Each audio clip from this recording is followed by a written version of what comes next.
ተዋህዶ መሸሸጊያዬ ኦርቶዶክስ መጠለያዬ ሰላምሽ ከፍ ይበልልኝ እናቴ ሁሌም ኖሪልኝ ሰላምሽ ከፍ ይበልልኝ እናቴ ሁሌም እና ማተብ ዲያብሎስ ባፈረበት የጥሉ ግድግዳ ባፈረሰበት ሰላማችን መታወጀበት በትምህርተ መስቀል አምሳል ፊታችንን መላ ሰውነታችንን 3 ጊዜ እና ማተብ በስመ አብ ወወልድ ወመንፈስ ቅዱስ አሐዱ አምላክ አሜን። በስመ አብ ወወልድ ወመንፈስ ቅዱስ አሐዱ አምላክ አሜን።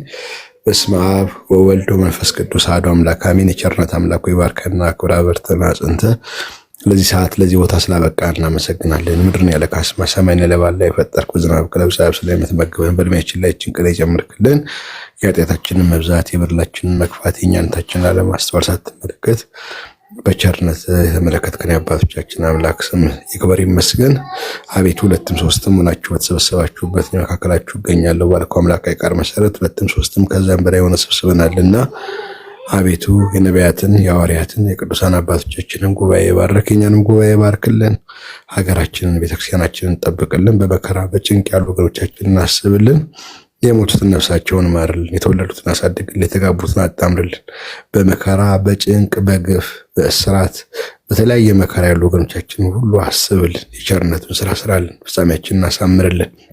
አጽራራ ሃይማኖትን አጽራራ ኢትዮጵያን ሁሉ አስታክስልን። የቸርነትን ስራ ስራልን። አንዳች በራሳችን በጎ መዓዛ የለንምና አቤቱ አንተ ስለ ኃጢአታችን ስለ በደላችን ሳይሆን ስለ ቸርነት ብዛት ብለህ ይቅርታና ምሕረት ይደረግልን ዘንድ ቅዱስ ፍቃድ ይሁንልን። ከዚህ ቀን ከታጠነው ከተሰዋው ከተጸለየው ጸሎት ረድኤት በረከት ጸሎት ምልጃ አሳትፈን የቸርነትን ስራ ስራልን። በጸሎታችሁ አስቡን አሳስቡን ያሉትን ሁሉ ሐሳበ ልቦናቸውን ጻድቃነ ሕሊናቸውን ሁሉ ፈጽምልን።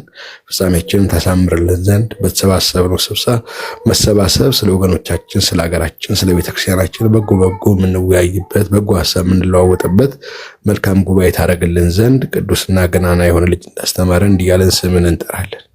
አባታችን ሆይ በሰማያት የምትኖር ስምህ ይቀደስ፣ መንግስትህ ትምጣ፣ ፈቃድህ በሰማይ እንደሆነች እንዲሁም በምድር ትሁን። የዕለት እንጀራችንን ስጠን ዛሬ፣ በደላችንን ይቅር በለን እኛም የበደሉንን ይቅር እንደምንል፣ አቤቱ ወደ ፈተና አታግባን ከክፉ ሁሉ አድነን እንጂ መንግስት ያንተ ናትና ኃይል፣ ክብር፣ ምስጋና ለዘላለሙ አሜን። ቤታችን ቅድስት ድንግል ማርያም ሆይ በመልአኩ በቅዱስ ገብርኤል ሰላምታ ሰላም እንልሻለን። በሐሳብሽ ድንግል ነሽ፣ በሥጋሽም ድንግል ነሽ። የአሸናፊ እግዚአብሔር እናት ሆይ ሰላምታ ላንቺ ይገባሻል። ከሴቶች ሁሉ ተለይተሽ አንቺ የተባረክሽ ነሽ፣ የማኅፀንሽ ፍሬ ኢየሱስ ክርስቶስ የተባረከ ነው። ጸጋን የተመላሽ ሆይ ደስ ይበልሽ፣ ልዑል እግዚአብሔር ከአንቺ ጋር ነውና ከተወደደው ልጅሽ ከጌታችን ከመድኃኒታችን ከኢየሱስ ክርስቶስ ዘንድ ይቅርታና ምሕረትን ለምኝልን ኃጢአታችንን የሚያስተሰርይልን ዘንድ ለዘላለሙ አሜን። ምስጋና ይሁን አንድ አምላክ ለሚሆን ለአብ ለወልድ ለመንፈስ ቅዱስ ዛሬም ዘወትርም ለዘላለሙ አሜን። ጉባኤያችንን ይባርክልን ይቆየን።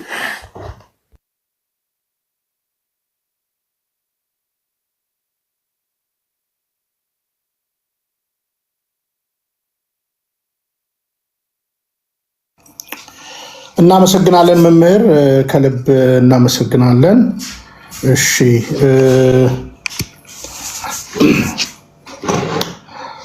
እንዴት ናችሁ? አንዴ ኮፒ ሊንክ እና ሼሩን እስቲ ከፍ አድርጉት።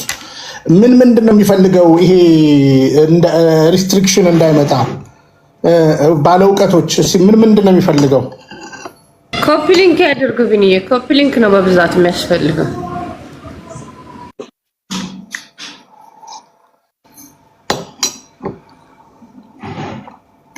ቶሎ ቶሎ በሉ።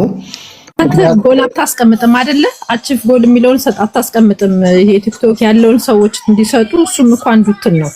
ቲክቶክ እሱንም ይፈልገዋል እኮ የሚቆርጠው ቅጥን ስላለ ጎል አታስቀምጥም። ከላይ የሚያስቀምጡት እንትን አለ 10 አበባ ኮፍያ ምናምን የሆነ ጎሎች አሉ። እሱን ግዴታ ያስፈልገዋል እኮ ቲክቶክ። እሺ እንግዲህ አስቀምጭልኛ።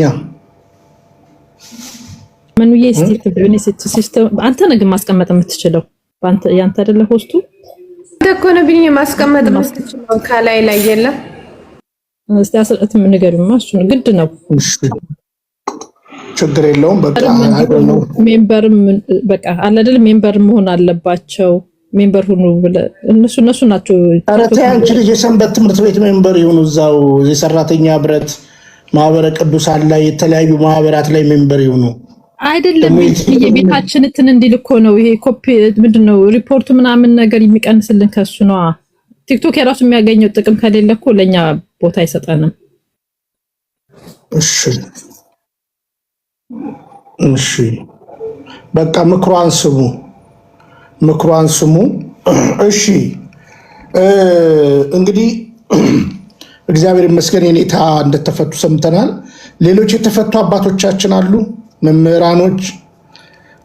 አቤል አቡና እንግዲህ ነገ 11 ክስ ላዩ ላይ እንደተጨመረ ሰምቻለሁ። ግን ጠበቆች የሆናችሁ ነገ ጠዋት የምትችሉ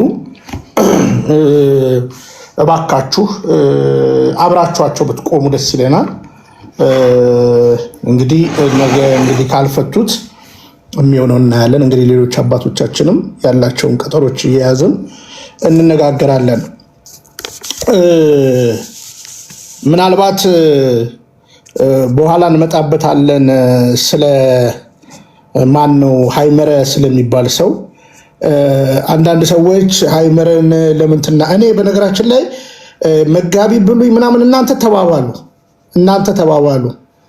እኔ ሴጣንም ሊቀ መልአክ እንደነበር አውቃለሁ እና እናንተ ተባባሉ እና እኔ ሃይመረ ለኔ ነገርኳችሁ። ለምሳሌ ከዚህ ልጀምርና ወደ ሐሳቤ ልግባ። ከዛ ወደ ናዝሬት የዛሬ ጉዞ ወደ አርሲ እንነሳለን ማለት ነው። ከዚህ ልነሳና አንዳንዶች ስትመጻደቁ ስላየው ትንሽ ላሰማችሁ። ቆይ ትንሽ ላሰማችሁ፣ ችግር የለው።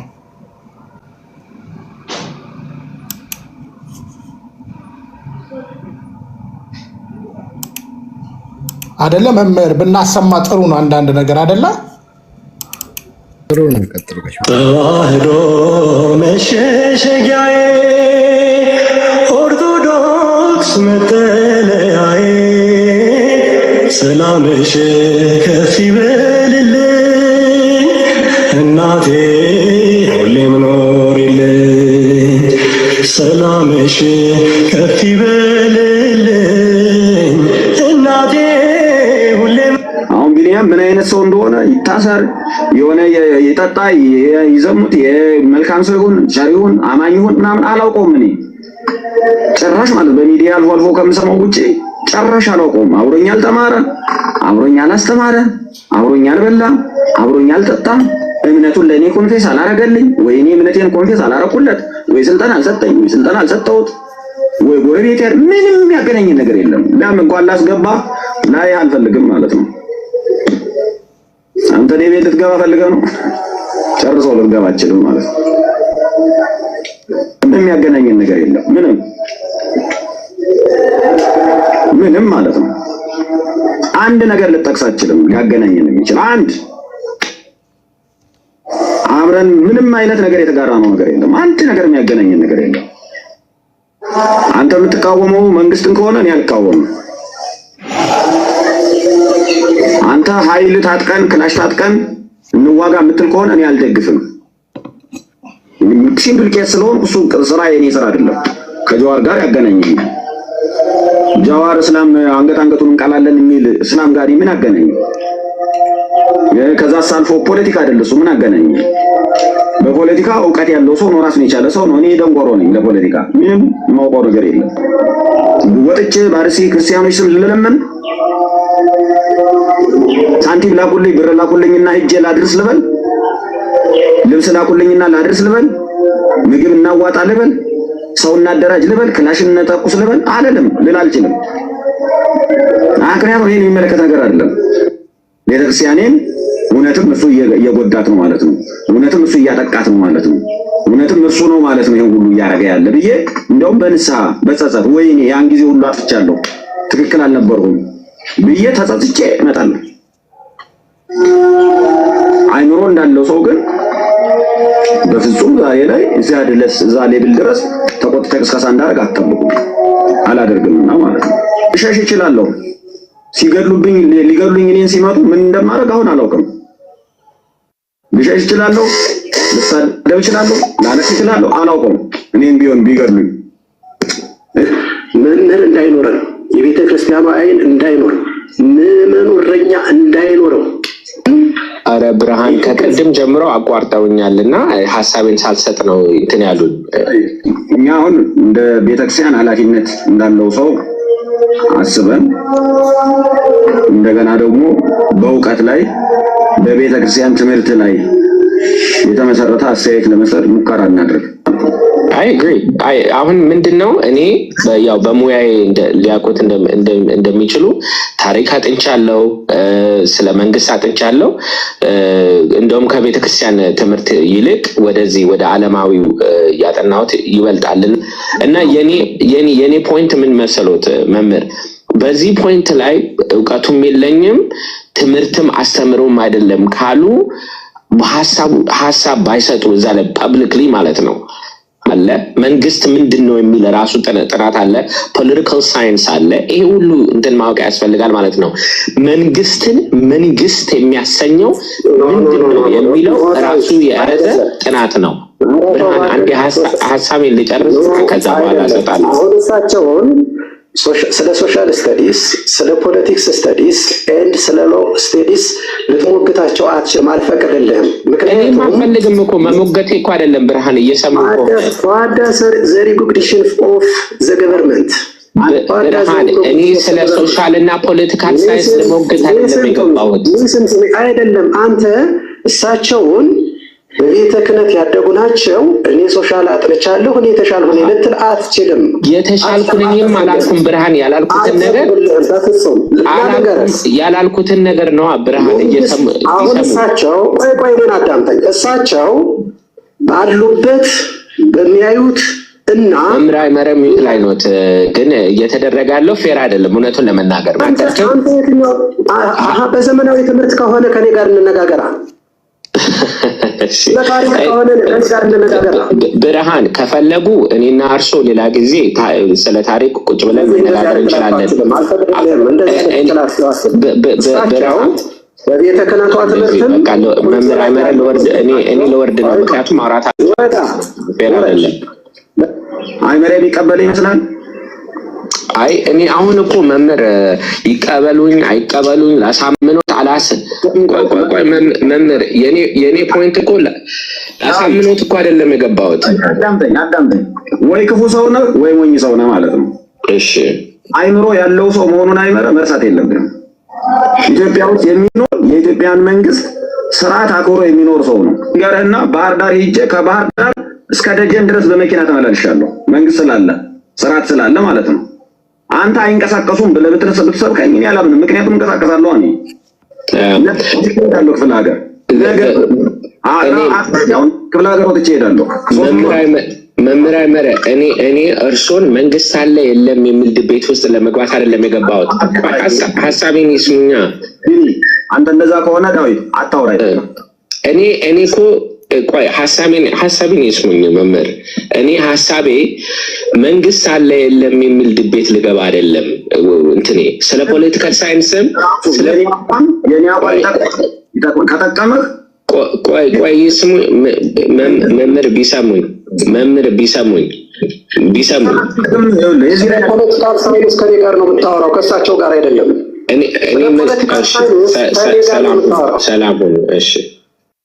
ሰላም ሁን። ስለ ፖለቲካል ሳይንስ ትላለህ እንዴ? የትኛውን ፖለቲካል ሳይንስ አጥንተህ ነው አንተ ስለ ፖለቲካል ሳይንስ ምትናና? ስለ ፖለቲካል ሳይንስ ከኔ ጋር ነው ማውራት ያለብህ።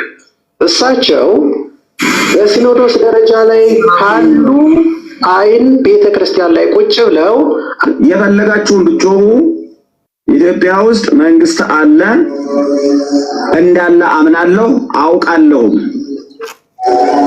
አንደኛ ይሄን እንድትቀበሉ እንድታውቁ ማለት ነው። ምክንያቱም እውነታው ደግሞ ሃይማኖቴ ስለማይፈቅድ ማለት ነው፣ ህሊናዬ ስለማይፈቅድ ማለት ነው። ከዛ ቀጥሎ መንግስት በሃይማኖት ምክንያት ለይቶ ኦርቶዶክስ ቤተክርስቲያንን ያጠቃል የሚል እምነት የለኝም፣ አቋም የለኝም። ግን መንግስት ስፖንሰር ያደርጋል ብሎ ስርዓቱ ራሱ አግልሎ ይመታል ብሎ ሃይማኖቱን አንዱን ይደግፋል አንዱን ይቃወማል ብሎ መስበክ ግን እኔ አልችልም። በቃ አልችልም። የለኝም፣ እምነት የለኝም፣ አቋም የለኝም ነው። በዚህ በኩል እኔን አትወቀሱ። 7-6 ዓመት አካባቢ 8 ዓመት አካባቢ ይመስለኛል የዛሬ 7 ዓመት 2012 ላይ ከፍተኛ ድምጽ ነው ኦርቶዶክስ ቤተክርስቲያን ያሰማችው። በሰላማዊ መንገድ አዲስ አበባ ላይ ያሉ ወጣቶች የተለያዩ ማህበራት በጣም በተቀናጀ ሁኔታ ምንም ኮሽታ ሳይፈጠር የተሰማው ድምጽ ቀላል አልነበረምና እኔ እዚያን አስታውሳለሁ። ገጠር ነበር ማገለግለው።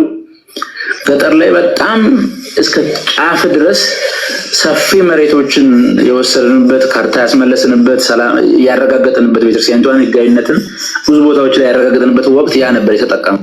ለመጠበቅ አትሊስት ብንሞክር ጥሩ ነው። እሺ ሃይመረን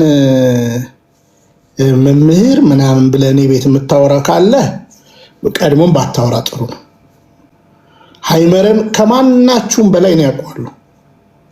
ከማናችሁም በላይ ወደ ቅድስት ቤተክርስቲያን ሊመለስ ሲል እኔ ነኝ አንደኛ ያናገርኩት። አላቀም ሲለኝ ሰምታችኋል አይደለ? እኔ ነኝ ያናገርኩት። ሰለሞንን አናግሬ ያለው፣ ሌላ አንድ ዘማሪ ልጅ አለች ዱባይ የነበረች ሃይመረን አናግሬ ያለው፣ ጽጌ ስጦታውን አናግሬ ያለው። ሃይመረ ወደ ቅድስት ቤተክርስቲያን የመጣው ኢገስት ላይ መምህር አናረግም አሉት። ለምን? ዶክተር ኤፍሬም አለ ከሱ የተሻለ ለፕሮቴስታንት ውስጥ የሚያስተምር ተብሎ ስለሚታሰብ ኢገስት ላይ። ስለዚህ የላይብረሪ ጠባቂ ያደረጉት 10,000 ምናምን 11,000 ምናምን ብር ነው የሚከፍሉት። ከዚያ በኋላ ጸጋዬ ጋር ልከሰከስ ነበረ ፍኖተ ጽድቅ የሚባል። ከዛ በኋላ መለሳለሁ ወደ ቤተክርስቲያን ሲል እኔ ነኝ የኔታ ሚዲያ ጋር ሄዶ እንዲናገር ኢንተርቪው ያደረኩ። የምር ተነክተ ነው ወይ የምትመለሰው ይው ማለት ነው? ተጸጽተ ነው ወይ? የሰበካቸው ስብከቶች ያንቀዋል። ሃይመር መጋቢ ብሎይ መጋቢ ይኸውልህ፣ ክህነት አንድ ምንፍቅና ውስጥ የተልከሰከሰ ሰው ምን ብሎ ተናግሯል? ራሱ ቃል በቃል ቄስ ነኝ ብሏል። ይኸውልህ እየሰማኸው እንድትሰማ ማለት ነው። ቄስ ነኝ ይላል። ስለዚህ ፍትሐ ነገሥቱን የጣሰ እንደፈለገ የሚኖር እኔ ሃይመረን የቤት ደፍሮም አይመጣም። በነገራችን ላይ ለምን ጠንቅቄ አውቀዋለሁ ከተመለሰም በኋላ። ወገኖቼ በፌስቡክ እንደዛ ሲጫወትባችሁ ከማናችሁም በላይ ተጨንቄ የምነካው የሰውዬ ብዬ ቤተ ክህነት የጠየቅኩት እኔ ነኝ። ባንክ ብድር ላይ ነበር የዛን ቀን ፌስቡክ ላይ እንደዛ ለጥፎባችሁ እና ስለ ሃይመረ ማንም ሰው ምንም እንዳያወራ። በመጀመሪያ ደረጃ ዲያቆን ዳዊትም ወደሱ ቤት ሄዶ መንግስት የለም ብሎ አልጠየቀም። መንግስት ማን ነው የለም ያለው? መንግስት ግን እየበደለን ነው። በሃይመረ ደግሞ ቃል በቃል ንግግር መንግስት ከሌላው እምነት እኩል ነው የሚያየን፣ ምንም አልበደለንም። ዛሬም ከባህር ዳር ደጀን ድረስ እየተመላለስኩ ነገ እሄዳለሁ። ስለዚህ ከጀዋር ጋር አነጻጽሬዋለሁ። ከጀዋር ጋር ቢኒያም አነጻጽሬ ድብና አድርጌ ነው ያነጻጸርኩት። ሃይመረ 8 ሰው ነው የሞተው እያለ ነበር። የዛን ቀን አይታችሁ ከሆነ 8-9 ሰው የነበራችሁ ሰዎች ማለት ነው። የቀዳሚ ሰንበት ምሽት ላይ ማለት ነው። አሁን ከጀርባ ቅዳሴ ያለ ቤተክርስቲያን አይገባም፣ እሱ አይገባም። እኔ ሁላችሁ የማላቀውን ሰው የማላናግረውን ሰው በውስጥ ሳላናግር ማንንም አልናገርም። ሃይመረ ግን ልንገርና አሁንም ጆሮ ጠቢ ነው፣ ጆሮ ጠቢ ነው። አሁን ብርሃን የሚባለው እኔ ቤት ድሮ ይመጣ ነበረ። መናፍቅ ስለነበር ነው ያባረርኩት። ከዛ በኋላ ኃይለ ማርያም ደግሞ የሚባለው ሰው እየመጣ እውነት ለመናገር ጥቁር ልበሱ የተባለን ጊዜ ማንን እንመን? ሊቀመምህራን ፋንታውን ሙጬ አንድም መንግስት የሰጠን ቦታ የለም እያለ ይሄኛው ደግሞ ምን ይላል? አያሌ ቤት ቦታ ተረክበናል፣ ካርታ ተረክበናል፣ ቦታ ተረክበናል ይላሉ። እነዚህ ሁላችሁ ፍራሽ አዳሾች ናቸው። ጴንጤ ጋር 11 ሺህ ብር ነበር የሚከፈለው። እዚህ አሁን 40 ምናምን ሺህ ብር ይከፈለዋል። በየሰርክ ጉባኤ ጴንጤ ጋር 2000 እና 1000 ነበር ሲሰጠው የነበረው። እዚህ በአንድ ስብከት ይጠጣል 10 ሺህ ምናምን። ጀዋር አይታችሁ ከሆነ የዛን ቀን ጀዋር ምን አለ? ዘመዶቼ ጋር ደውዬ እዛ ያሉ ዘመዶቼ ጋር ደውዬ አለ የሞቱ ሰዎች በቁጥር አለና ፖሊስ 4 ምናምን ብሎ ንጹሃን 4 ናቸው የሞቱት አለ። የተቃጠለ ቤተክርስቲያን የለም አለ። ሃይመረም የጀዋር ንግግር የተናገረው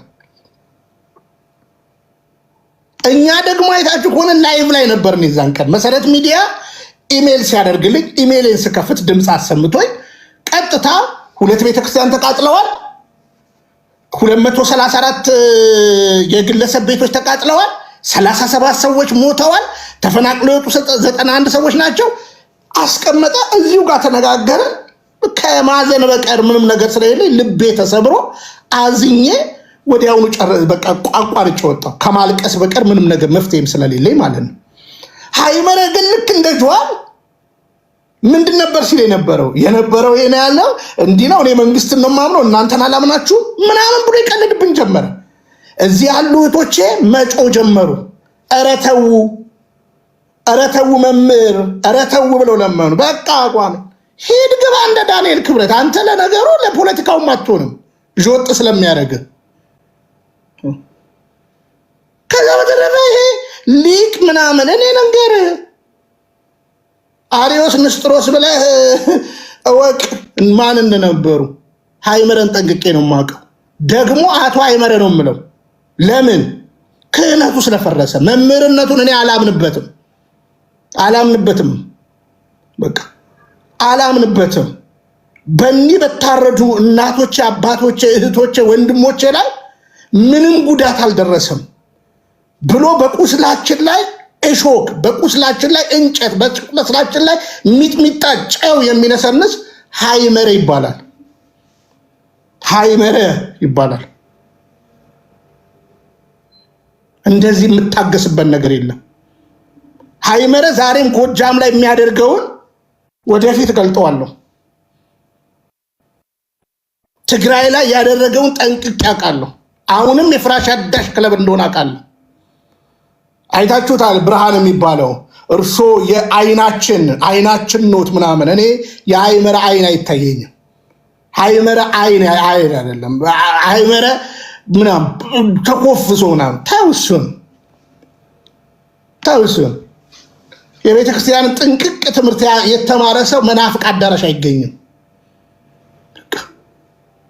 መናፍቅ አዳራሽ አይገኝም ቀድሞው ነው ስላልገባው ነው የሚሄደው እቺ ነች ደግሞ ከዛም የመለሰው ሂዱ ኢገስት ጠይቁ ይሄው ከነ ማብራሪያ ከሱ የባሰ ኤፍሬም ዶክተር ኤፍሬም ይባላል አልሰጥም ፖዚሽን ሲሉት ከላይብራሪ ውጪ ላይብራሪ ጠባቂ ነው ነበር ግን በየፕሮቴስታንቱ አዳራሽ $500 በ500 የኢትዮጵያ ብር ቤተክርስቲያን ምን እንደሚያደርግ እናያለን አሁን አዳነች ጋር ቲክቶክ ላይ ገቡ ከዛ በኋላ ጓ ሲባልበት የእንትኑን ለጠፈው ማየት ትችላላችሁ የዚህ የመሰረት ሚዲያውን ማለት ነው እዚህኛ ያቀረብነውን ማለት ነው እንገራችሁ እንደ ቢያንስ እኮ እንዘን መንግስት እኩል ነው ከሌላው ለይቶ ያጠቃታል ብዬ አላምንም ይለናል እኮ እነ ኢብራሂም እያረዱን እነ ከማል እያረዱን እነ ሽመልስ አብዲሳ እና አብይ አህመድ እያረዱን ዲያቆን ዳዊትም መንግስት የለም ብሎ አይደለም ሙግት የጀመረው መንግስት ፌር የሆነ ነገር አላደረገም ነው ይሄኛው ደግሞ ሌላ እናቃታለን ስለዚህ ገባችሁ አይደለ ስለዚህ ለሃይመረ የትንሿ ቲክቶክ ዩቲዩብ ላይ ወይም ለመኑም ገብረም ሌሎቹም ነያቡ መግቢያውን ቆርጣችሁ አስተላልፉ ለህዝብ በቃ ሃይመረ እንዲህ ነው የሚለው ምንም አልተጎዳንም ብሏል ባጭር አማርኛ ከዛ በተረፈ ተጠንቀቁ ሃይመረ ነገ ከቻለ ነገርኩ ክርብት ይላል ምንም ችግር የለበትም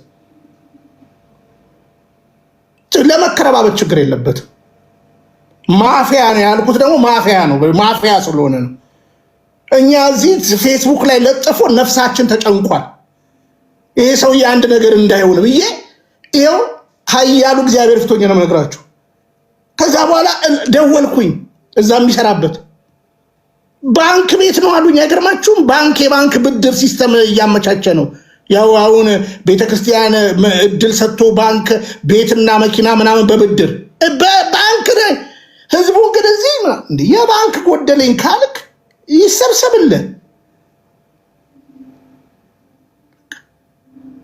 ስለዚህ አሁን የሩቁን አይደለም የውስጡን ነው በደንብ ማሰብ ያለብህ። ስለዚህ ቴንክ ዩ መምህር አባይ ባንክ ነበር። ይሄው መምህር ይመስክሩ ባንክ ነበር። እንደዛ ለጥፎ እባካችሁ ድረሱ። እኔ ኢዮብ ጋር ደወልኩ። ኢዮብን አናግሬያለሁ፣ አይረሳኝም። እሱ ባንክ ቤት ያመቻቻል ጨዋታውን። እናትቀልድባትም እዛ ሰርክ ጉባኤ ላይ ግጥጋጥ ዝረፍ የቤተ ክርስቲያኑን በሞቱ ህዝባችን ላይ ግን አትቀልድ። በሰማዕታቱ ላይ ግን አትቀልድም። አንተ ቀድሞም ስንክሳር አትቀበልም። ለነገሩ ሰማዕትነት እንዴት ትቀበላለህ አንተ? ይኸው ተናገርክ እኮ እና ንቁ። ከዛ በተረፈ እኔ ውሸታም ከሆንኩኝ ኢገስት ሂዱና ሳር ቤት ጋር ኢገስት ሂዱና ኢገስት ቴዎሎጂ ኮሌጅ ሂዱና ጠይቁ። አይመር ላይብረሪ ነበር በአጭር አማርኛ።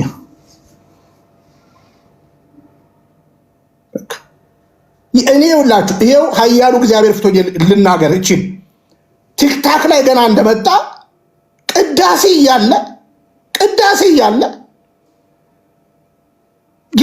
ላይቭ ቁጭ ይላል። አሁንም አንዳንዶችን አያለሁ ቅዳሴ ላይ ቁጭ ይላል። እንዴ መምህር ለሌላው እኮ መሰናክል ነው የምታመጣው። ቢያንስ ቅዳሴ እንኳን ካልሄድክ ቅዳሴ ሰዓት ላይ እንዴት ትከፍታለህ ብዬ የዛሬ 2 ዓመት ምናምን ተናግሬዋለሁ። ቅዳሴ እየተሰማ እዚህ ተዘፍዝፎ ቲክቶክ ላይ ታብታብ አድርጉ ኮፒ ሊንክ ይላል ማለት ነው። እሱም ብቻ አይደለም፣ በንጹህ ሕሊና ሰሙ የሚባል ልጅም ተናግሬያለሁ። በንጹህ ሕሊና አይከብድም እንዴ? እኔ አሁን እዚህ ቲክታክ ላይ ሆኜ እዚህ ጋር ቅዳሴ እየተሰማን እዚህ ቲክታክ ላይ ስጣድ እና ይሄ ነው። ነገ ሁላችንም ቆራርጠን እንጭንላችኋለን። ሃይመረ መንግስት ምንም አላደረጋትም ቤተክርስቲያንን ብሎ ሰምታችሁ ከሆነ ማለት ነው። ይሄ ነው። ምናልባት መምህር ሚካኤል የሚጨምሩት ሀሳብ፣ ምክንያቱም በውስጥ ብዙ ስለምንነጋገር ያልበልና ከዛ ዲያቆን ዳዊት እንኳን ደህና መጡ መጥተዋል። እርሶ ሴንሲቲቭ ስለሆኑ እንዳይጎዳዎትም አንዳንድ ሰው ንግግር እንትን እላለሁና እንግዲህ ዲያቆን ዳዊት በሆነበት ነገር አዝናለሁ። የዛን ቀንም ዳሩ እኔ ድል በድል ጋር ነበርኩኝ። እዛ ሳናግራቸው ቆይቼ እኔ ስገባ ነው ዘሎ የወጣው ማለት ነው። እኔ ፊት መቆም አይችልም።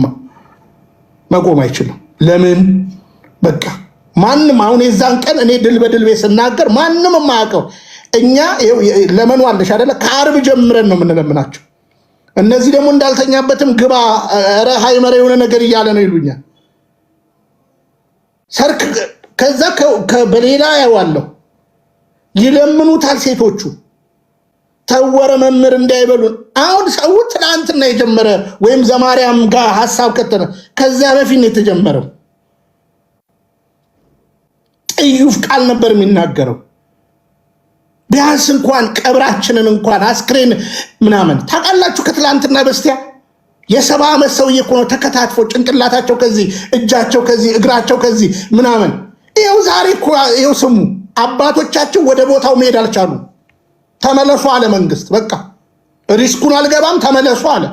አጅቦ የሄደው ሰራዊት ተመለሱ አለ። ለምን? ትላንት ከትላንት ወዲያ ምን ብያቸዋለሁ?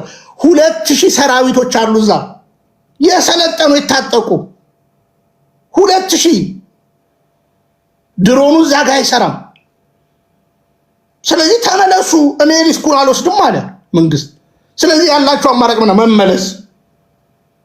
እዚህ ጋር ንብረት ትተው ስጦታቸውን አስቀምጠው ወደዛኛው ነበር ጉዟቸው።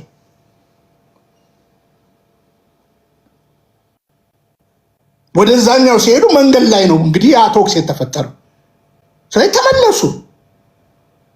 እሺ ምን ማድረግ ነበረባቸው? አሁን እንግዲህ ከዚህ በኋላ ምዕመናዎቻችንን ለማየት የማንችልበት ሀገር ብለው መግለጫ ማውጣት ከነሱ የሚጠበቀውን ነገር እንደሰማውኝ ምን ጠይቃለሁ። ምን እንደሚሉ እንጠብቃለን። ለምሳሌ ትልልቅ ሙቭመንቶች እያየን ነው። የባህር ዳሩ ሙቭመንት በኋላ እናነሳዋለን። የስላሴ ዩኒቨርሲቲ በጣም እግዚአብሔር ያክብራችሁ።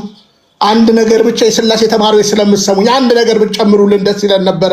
የዘንድሮ ሐምሌ ገብርኤል አርሲ እዛው ቅዱስ ገብርኤል መሆን አለበት የተቃጠለው ቤተክርስቲያን ጋር እችን ብትጨምሩልን ደስ ይለኝ ነበር። መግለጫውን ሙሉን አስተላለፍ ያለው ጥሩ ነው። ከ4 ኪሎ እዛ ድረስ ቦርክ እያደረጋችሁ መሄዳችሁ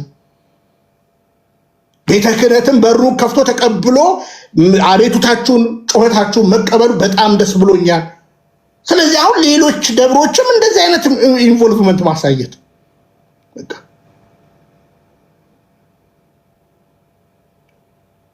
እና አይመረ ያው እንዳትገቡ ስለሚያደርጓቸው አንዳንዶቹ ማለት ነው። መምህር ሐሳብ ካሎት ይቀጥሉና ዲያቆን እንኳን ደህና መጡ። ሰላም እንዴት አለ? እኔ ባልኖር ኖሮ እንዴት ትናገር ነበረ? ይሄ ለኔ በለ ሴንሲቲቭ ሆነ ነው ዛሬ ወይስ እንዴት ነው? ኖ እኔ ውሸታምና አጭበርባሪ ሰው አልወድም፣ እውነት ለመናገር ማለት ነው። አይ ስቀልድ ነው። እና እኔ ያው ታውቀኛለህ፣ ቀድሜም ስለማውቃቸው እነዚህ ፍራሽ አዳሾችን አንዳንዶቻችሁ ለዛውም አትቀበሉኝም እኮ አይደለ? በውስጥም ስናገር እኮ አትቀበሉኝም። ግን የሃይመረ ያማል። በቃ እኛ እኮ ቅዳሜ ዓርብ ለመኑ መች የጀመርነው? ዓርብ አይደለ? ቅዳሜ ምሽት አይደለ መናገር የጀመረው ሃይመረ ለመኑ ያቡ ቅዳሜ ምሽት ነው። ቅዳሜ ሰርክ ለእሁድ ማለት ነው። ቁጭ ብሎ ገላውን ታጥቦ ወደ መቅደስ አይሄድም። እውነታው ይሄ ነው እና ይሄ ነው። መምህር ሚካኤል የተወሰነ ሀሳብ ይችሩንና ዲያቆን ዳዊት እንግዲህ ብለው ከሆነ መንግስት የለም ነው ያሉት። እኔ ሰምቻለሁ። እንግዲህ ምን አመጣው ብለዋል አባቶቻችን። እሺ ዲያቆን ዳዊት ይቀጥላሉ። ብቻ ከሳቸው ቀደም ባልናገር ችግር የለም። ግን አንዳንድ ሀሳቦችን ላንሳ። እንደው የአይመረን ጉዳይ ስንመለከት እንዳሉት ነው። ሊቃውንት ጉባኤ የነበረ ነው። እኔ እንደው ሊቃውንት ጉባኤ የሚለውን ነገርም ራሱ እንደው አሁን ቅድም ሰውየው ሊያነሳው የፈለገው ጉዳይ የቤተክርስቲያን አይን ነው የሚል ነው። እኔ ደግሞ የቤተክርስቲያን አይን የሚያጠፋ መምሪያ ነው ብዬ ነው የማስበው እና ቤተክርስቲያኗ በስሯ የሚታተሙ መጽሐፍትን፣ መዝሙራትን እንዲገመግም ስልጣን ያለው አካል ነው። ብዙ በቁጥራቸው ብዙ አይደሉም። ነገር ግን መስራት እንዳለበት መጠን ያልሰራ ዛሬ በዋልድባ የምንሰማው ቤተ ጣዕመ ቤተ እንትን እየተባለ የቅባት እምነት በጎጃም በተለያየ ቦታ በሸዋ የምንሰማቸውን ነገሮች ሁሉ የሊቃውንት ጉባኤ አርቆ ሊያስተካክላቸው የሚገባ ለዘመናት በየአብያተ ክርስቲያናቱ በየገዳማቱ የተሰከሰቡ መናፍቃኖች ለመከላከል አባቶቻችን የሚያቀርቡትን ጥያቄ አፍኖ የሚይዝ መዝሙር ለማሳተም መጽሐፍ ለማሳተም ብዙ ጉቦ የሚጠይቅ ተቋም ነው። ራሱ መምሪያው ራሱ በደንብ ሊጠራ የሚገባው መምሪያ የነበረ ነው። ከዛ ውጭ ባለው ሂደት እንደተባለው ሰውዬ የገንዘብና የገንዘብ ጥቅም ነው። እኔ እንዲያውም እርሶን ካሉ በኋላም ከእርሶ ጋርም በተነጋገርንበት አግባብ አግኝቼዋለሁ። እዚህ አራዳ ክፍለ ከተማ ገቢዎች ክሊራንስ ለማውጣት መጥቶ አባይ ባንክ ብድር ይሰጣል። ይሄ ብድር የሚገኘው ምዕመናን ከሚያስገቡት ገንዘብ ላይ አባይ ባንክ በተጠራቀመለት ልክ ለየመምሪያው፣ ለየሀገረ ስብከቱ፣ ለየገዳማትና አድባራት ሰራተኞች ብድር ያበድራል።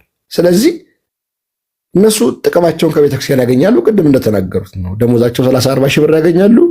አንድ ቦታ ይጻፍላቸዋል። ከታች የሚመጣው በአብነት ትምህርት ቤት አልፎ የሚመጣው ተማሪ ስራ አያገኝም። እነሱ 4-5 ደሞዝ አዲስ አበባ ላይ ይበላሉ። ከዛ ውጭ በየጉባኤው በየሄዱበት ጉባኤ ከ5 እስከ 10 ሺህ ብር ያገኛሉ። ዋና ሊቃወሙት ሊያስተምሩት የሚገባው ምዕመን ገንዘብ የሚሰጣቸው የሚያግዛቸው ምዕመን የሚገፉ ከዛ ውጭ የዚህ የሚበደል ምዕመን ደግሞ ድምፅ ማሰማት የማይፈልጉ ጥቅማቸው ካልጎደለባቸው፣ ኪሳቸው ካልጎደለባቸው፣ ክብራቸው ካልጎደለባቸው ሌላ ነገር ግድ የማይላቸው ከዚህ በፊትም ደጋግመን ከእርሶ ጋር ማስተርዋል። እንደውም ቤተክርስቲያናችን መምህር ሊባል የሚገባው ማን ነው? መጋቢ ብሉይ ማለት እኮ ለጉባኤ ቤቱ የሚሰጥ ስም እንጂ የግለሰብ ስም እኮ አይደለም። ጉባኤ ዘርግቶ የማያስተምር 4 ኪሎ ለ4 ኪሎ የሚያወርድ ዱልጌ መጋቢ ብሉይ ሊባል አይገባው። ከዛ ውጭ መናፍቅ ሆነ። መናፍቃን አዳራሽ ሄደ፣ አይኑን ጨፍኖ ጸሎት ሲያደርግ ነበረ። ሴጣን ለመፈወስ ሲታገል ቪዲዮዎቹን አይተመልክተናል። ሴጣኖቹም አላገጡበት። እንደተባለው ነው። በኋላ ሲቸገረው ደግሞ ተመልሶ መጣ። ትልቁ የቤተክርስቲያኑ አንዱ ክፍተት ከፍተኛ ዘረኝነትም ስላለ በቃ ዘረኝነት ስላለ አንዱ አንዱን ይሳሳባል። ጎጃሙ ጎጃሙን ይስባል፣ ሸዋው ሸዋውን ይስባል፣ ኦሮሞ ኦሮሞን ይስባል፣ ትግሬው ትግሬውን ይስባል። ስለዚህ በዘረኝነት የተያያዘ ጉዳይ ከመሆኑም አንጻር እዛ ውስጥ የሚሰራው ነገር ብዙ ከመሆኑ አንጻር ተመልሶ የሰውዬ ቤተክርስቲያን ሲገባ አንደኛ በአግባቡ ንስሐ ቅንና ሊሰጠው ይገባል፣ ሊታረም ይገባል፣ ከራበው እንጀራ ሊሰፈርለት ይገባል እንጂ ተመልሶ ደግሞ ሌላ ቦታ ላይ ስልጣን ሰተል ታስቀምጠው የሚገባበት አልነበረም። ነገር ግን እንደምንመለከት የነ ዕዝራን ታሪክ ስንመለከት ሌሎች የተመለሱ መናፍቃን አዳራሽ ሄደው የተመለሱ ልጆች ስንመለከት ዘለው መድረክ ላይ ዘለው ማይክ ላይ ዘለው ሰባኪነታቸው ዘለው ዘማሪነታቸው የሚመለስበት ክፍት ቤት ከመሆኑ አንጻር ነው። ግን እነሱ ከአባይ ባንክ የወሰዷት ገንዘብ ከየሀገረ ስብከቱ በ20% ከዛ ደግሞ ለቤተ ክህነት ደግሞ ፈሰስ ተደርጎ የመጣ ገንዘብን መሰረት ተደርጎ ደሞዛቸው የሚሰፈርላቸው ብድራቸው የሚሰጣቸው እነሱ ስብከተ ወንጌል የቤተክርስቲያን ዋናው ዓላማ ስብከተ ወንጌል ሆኖ እያለ ያ ለስብከተ ወንጌል ተብሎ የሚመጣውን ገንዘብ እየተቀራመቱ ለምዕመኑ ግን ግድ የሌላቸው ምዕመኑን የማያጽናኑ መንግስት በጎ ሲሰራ እናመሰግናለን፣ ሲያጠፋም ደግሞ እንወቅሳለን። አሁን እየገደለን ነው። ይህ ጥያቄና መልስ እኮ የለውም እኮ። የአርሲ ጉዳይ እኮ በብልጽግና ዘመን የመጣ አይደለም፣ በኢህአዴግ ዘመንም የነበረ ነው እኮ። እነዚህ በጣም ሴንሲቲቭ የሆኑ ቦታዎች አርሲ፣ ቤኒሻንጉል፣ ጋምቤላ ምናምን እኮ የምንመለከታቸው ምንድን ነው ሀገሪቷን ለመበታተን ሀገሪቷን ወደሚፈለገው ቅርጽ ወደ ሶማሌ በአርሲ በኩል በቤኒሻንጉል በኩል ደግሞ ከሱዳን ጋር ወይ ደግሞ ታላቋን ትግራይ ከመመስረት ጋር አያይዘው ስራዎችን ለመስራት ታይም ቦምብ ያስቀመጡባቸው ቦታዎች ናቸው። ይሄ ከኢህአዴግ ዘመነ መንግስት ጀምሮ ወይ ደግሞ ከነጣሊያን ከኮሎናይዝ ካረጉ ሰዎች ጀምሮ እንደ ታይም ቦምብ የተሰራ ነውና የአርሲ ግፍና መከራ እኮ በኢህአዴግ ዘመንም የነበር በብልጽግና ጊዜ በተደጋጋሚ የደረሰብን ነው። ባለፈው ገድለውናል እኮ ዛሬም እየገደሉን ነው እኮ ዛሬም መከራ እያጸኑብን ያሉት። ቢያንስ እንኳን ድምፅ መሆን ባንችል መናገር እንኳን ባንችል እንደው በዝምታና በለቅሶ እኮ ልናገለግላቸው የሚገባ ምዕመናኖች ናቸው። እኛ ከተማ ያለን ሰዎችም አለ በደል ኃጢአት እኮ የቀረብንን እኮ። እነዚህ ሰዎች ግን አፈር ገፍተው የሚኖሩ ያንን ቦታ ያቀኑ እዛም ሲኖሩ እንደ ሁለተኛ ዜጋ ራሳቸውን አጎንብሰው የሚኖሩ ናቸው። እነ ጀዋር ስለ ሜንጫ ተናግረዋል እኮ። አንገቱን ቀላ የሚያደርገው በሜንጫ እንቆርጣለን ብለዋል እኮ። ምንም የተለየ ነገር የለም። የሚጠበቅ ግፍና መከራ ነው። ግን ያንን ግፍና መከራ ግን ቤተ ክህነት ሀገረ ስብከት ላይ ተቀምጠው ለማድበስበስ የሚሞክሩ ከነዛ ምዕመናን ጉያ ከነዛ ምዕመናን ኪስ ወጥቶ የመጣ ገንዘብ ደሞዛቸው እንደሆነ ሊያውቁት ይገባል። ቢያበላችሁ ያ ምዕመን ነው። አሁን ሰሞኑን አሽሚያ ማስታችሁትም ከሆነ አላውቅም እንጂ አዲስ አበባ ሀገረ ስብከት ስለተበደሉት ሰዎች ስለደረሰባቸው ግፍ ማውራት ሲገባ ያንን መኮነን ሲገባ የተቃጠለውን ቤተክርስቲያን መልሰን እንሰራለን። እኛ ስለተቃጠለው ቤተክርስቲያን እኮ አይደለም ስለሚፈርሰው ሕንፃ ሥላሴ እንድንጮህ ነው ዋናው የሚያስፈልገው። የምትመለከተው አዲስ አበባ ሀገረ ስብከት ላይ አቡነ ያቆሳሉ። ከዚህ በፊትም አንስተን ከሆነ አላውቅም እዚህ ቤት 500 ሺህ ብር ከእያንዳንዱ አዲስ አበባ አድባራትና ገዳማት ለሆሳዕና ማርያም አምጡ ብለው በደብዳቤ ካላገረ ስብከታቸው ገንዘብ ወስደዋል። አሁን ደግሞ ሌላ ቢዝነስ ነው ይሄ ደግሞ የምትመለከተው። ከየአድባራቱ አሁን ነገ ደብዳቤ ይላካል። 500 ወይ 1 ሚሊዮን ብር አዋጡ ይባላል። 200 ምናምን አድባራት አሉ ከአዲስ አበባ 200 ምናምን ሚሊዮን ብር ይሰበሰባል። ኪሳቸው ላይ ያደርጉና በቃ ቤተክርስቲያን እኛ እኮ እያልን ያለነው የክርስቲያኖች ግፍ ይቁም፣ አባቶች ድምፅ ሁኑን። አንዳንድ ያወራናቸው አባቶች አንዳንድ ያናገርናቸው ወንድሞች አሉ። ወይ ፖለቲከኛ መሆን አልቻልንም፣ ወይ ሃይማኖተኛ መሆን አልቻልንም። በቃ በአንድ ስም እኮ ማሊያችንን አውልቀን ብልጽግናን መቀላቀል ይሄ ጽድቅ ነው። በቃ ለገንዘብ ለህይወታችን የሚሆን ነገር እናገኝ። አለበለዚያ ደግሞ ሃይማኖተኛ መሆን ካለብን በእንደዚህ አይነት ታይም እኮ ግብጾቹ እንደዚህ አይነት መከራ ሲደርስባቸው ፓትሪያርኮቹ ገዳም ነው የሚገቡ፣ ጳጳሶቹ ገዳም ነው የሚገቡት። በቃ ቤተክርስቲያን እስክትስተካከል ይሄ መከራ እስኪያልፍ ድረስ ሰብስበን ሌላ ድራማ የምንሰራበት ምዕመን ሰብስበን ሌላ ጨዋታ የምንጫወትበት ብልጽግና ጠርቶ ሲያበላን ሌላ ድግስ እዛ ጋር ከበርቻቻ የምናደርግበትን ነገር በአይን በብረቱ እያየ በዚህ ዘመን እኮ የሚደበቅ ነገር የለም። ቲክቶኩ፣ ፌስቡኩ፣ ዋሬቨር ሌላ ሶሻል ሚዲያ እኮ እያንዳንዷን መረጃ በየቀኑ ያመጣል። እንደው ግድ የለም የኔ መናገር የኔ መጮ ውጤት ላያመጣ ይችላል እንኳን ካልን እንኳን እንደው በዝምታ እግዚአብሔርን ማገልገል ይገባል። ወንድሞቻቸው ናቸው እንደው በአንድ መድረክ የሚያገለግሉ መምህራኖቹ ሲታሰሩ እንደው ነገ እኔ ላይ የሚመጣል እኮ ይሄኛ እኮ ጠባያችን ራሱ የበግ ጠባይ እኮ ነው ያኳል። እንደ ፍየል ጠባይ እኮ በሌላው መውደቅ እኛ ዝም ብለን የምንቀጥል ሰዎች አይደለም። ሌላው ላይ የሚደርሰው መከራ የኔ መከራ ነው፣ ሌላው ላይ የሚደርሰው ግፍ ነገ በእኔ የሚደርስብኛ ብለን የምንጨነቅ ክርስቲያኖች ነን። ስለሌሎች መከራ የምንጨነቅ መሆን አለብን። እኔ ስለበላው፣ እኔ ኮንዶሚኒየም ስለገዛው፣ በብድር መኪና ስለገዛው፣ ቤተ ክህነት እንደልቤ ስለምገባ ስለምወጣ፣ ከሙዳይ ምጽዋቱ ከጥላው ላይ የታፈሰ ገንዘብ ስለሚሰጠኝ የሌላው ምዕመን አይመለከተኝም ማለት ነውር። ግን ቤተ ክህነቱ በጠባዩ እንደዚህ አይነት ሰዎች የተከማቹበት ትልቁ ችግር እኮ ነው። ከእግዚአብሔር ጋርም ያለው መስመር እንዳይሰምር የምዕመኑንም ጩኸት እንዳናሰማ። አዲስ አበባ ላይ እኮ ሲስተም እየበላው ያለው ሰው ቀላል ነው እንዴ? እነ ስላሴ ዛሬ ባዶ ሆኗል። እነ ገብርኤል እነ ባታ እኮ ዛሬ ባዶ ሆኗል እኮ። ዛሬ ልጆች መጫወቻና ዝም ብለው ወክ ማድረጊያ ትራክ እየተሰራ ምዕመናን እየተፈናቀሉ ዳር እየጣሉበት ያለው እኮ ነገር እኮ ይህም እኮ ግፍ ነው። አባቶቻችን ቤተ ክርስቲያን ሰበካዋ ባዶ ሊሆን አይገባም፣ ልንፈናቀል አይገባም። ልማትም ከሆነ ባለንበት እንልማ የሚል አይደለም። አስፋልት የሚያስጎበኙ ናቸው እንደ አቡነ ሳዊሮስ። እኔ ዶክሳቸው አይደለም፣ የሚሰሩት በጎ ነገር አለ። ነገር ግን በህንፃ ስላሴ ላይ በክርስቲያኑ ላይ የሚደርሰውን ግፍ ቆሞ ደግሞ ሊመሰክሩላት ይገባል። አለበለዚያ የኔ ነው ዘመኑ ጊዜው የእንትን ነው ምናምን እየተባለ በማይሆን ተራ ዘረኝነቱ ስራችንን ደብቀን የምናደርጋቸው ነገሮች ልክ አይደሉም። ደብረ ኤልያስ እኮ መቼም እንዲተወለዱበት ነው፣ ጎጃም እሳቸው የኖሩበት ነው እና ይመረ ሊጮህለት ይገባል ለዛ ምዕመን። እኛ ምንጮኸው ክርስቲያኖች ስለሆኑ ነው። እነሱ ግን ጎጠኛ ስለሆኑ በጎጣቸው እንኳን ሊጮሁ ይገባቸዋል። ግን ሆዳቸው አምላካቸው እኮ ነው። በቃ ከርሳቸውን ብቻ ስለሚያመልኩ ከበሉ ከጠጡ ገንዘባቸው ኪሳቸው የጎደለባቸው ቀን ይወጣሉ፣ ቲክቶክ ላይ ይመጣሉ፣ ያለቅሳሉ፣ የሆነ ጀማ ያሰባስባሉ። አብዛኞቹ አሁን እዚህ መምህራን ተብለው ሊቀ ሊቃውንት ገሬ መጋቢ አዲስ እንት መጋቢ ብሉ የሚባሉ ሁሉ እዚህ ቲክቶክ ላይ ለማጨርበር እንጂ እውነት የክርስቲያኖች እንባ የክርስቲያኖች ሞት ጨንቋቸው የሚመጡ ሰዎች አልገጠሙም ባለን ግምገማ። እኚኛው ደግሞ የባሰባቸው ናቸው። ነገ ደግሞ የተመቻቸው ቀን እስልምናው ጥሩ ገንዘብ ይገኝበታል ከተባለ ከሜዶ ኋላ የሚሉ አይደለም። ስለዚህ ቅድም ጋሽ ቢንያምም እንዳነሳው እኚህ ሰውዬ መናፍቅ ሆነዋል። መጋቢ ብሉ የሚለው ነገር ለጉባኤ ቤቱ የሰጠነው ጉባኤ ዘርግተው ሲያስተምሩ አግኝተናቸውም ማናቀም መጋቢ ብሉ የሚባል ነገር የለም። ከዛ በኋላ ክደው ተመልሰዋል። ከአንድ ሰው ደግሞ ምንፍቅና ደርሰው ከተመለሰ ያለው ስልጣነ ክህነት ይሻራል።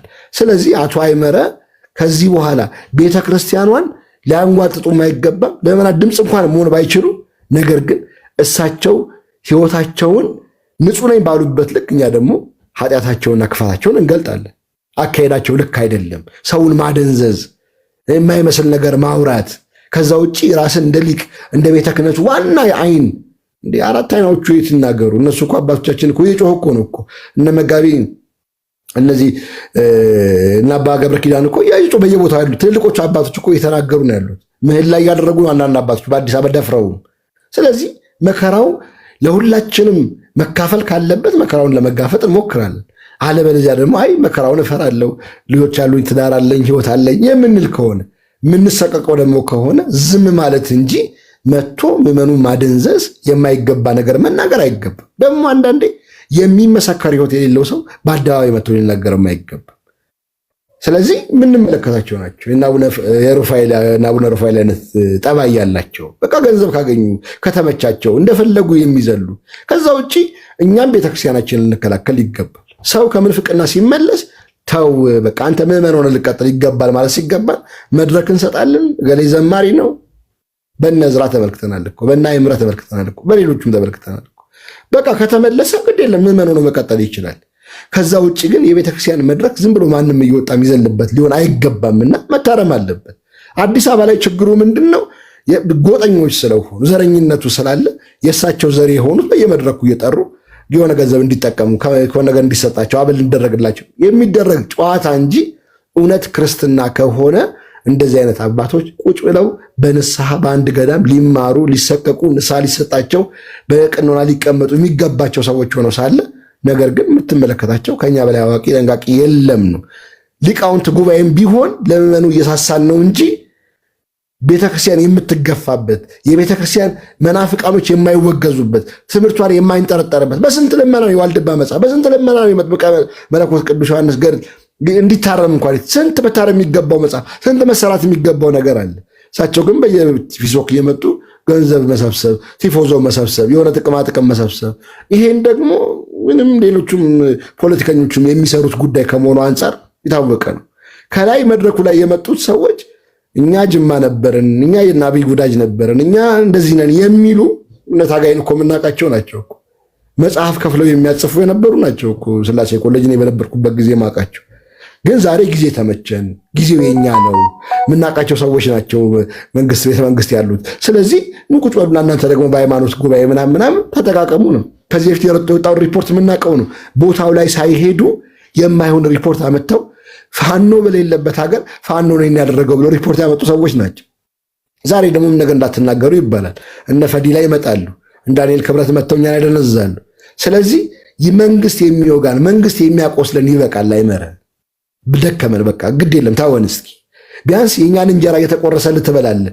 ከኛ ኪስ የወጣውን ገንዘብ እየላክንልህ ትጠቀማለህ። ከባንክ ተበድረ እንደፈለግ ትመሸነሻለህ። ግድ የለም ቤተክርስቲያኗና ሀገሪቷን ከዚህ በላይ አትውጋት ልንለው ይገባልና በዚህ ልክ ነገሮች መታሰብ አለባቸው። እነዚህ ሰዎች ጠባያቸው ድሮም ሃይማኖተኞች አይደሉም፣ የራባቸው ናቸው። ስለዚህ እንጀራ ባለበት ድግስ ባለበት የሆነ ጥቅም አለበት በተባለው ቦታ ሁሉ ከመሄድ ቢቦዝኑ አይደሉም። ስለዚህ እነዚህ ሰዎች ተው ልንል ይገባል። ማስተንፈስ ያስፈልጋል። ለምን በቁስላችን ላይ እንጨት የሰደዱብን ከመሆኑ አንጻርና እኔ እነዚህ ሰዎች የምረዳበት አግባብ ይሄ ነው። ያለው መከራ የሚያሳዝን ነው። አሁንም እየተደረገ ያለው በየቤተ ክህነቱ በጣም የሚያሳዝን ነው። ቅድም የአዲስ አበባ ሀገረ ስብከት ተናግሬ ያለው ዛሬ ገንዘብ ለመሰብሰብ ሩጫ የተገባበት ደብዳቤ ተበትኖ በአንድ ድምፅ የአዲስ አበባ አድባራትና ገዳማት አለቆች ባሪስ የተቃጠለውን ቤተክርስቲያን እንሰራለን ብለው ወሰኑ። እኛ እንደዚህ አይነት ፕሮፓጋንዳ ምን ያደርግልናል?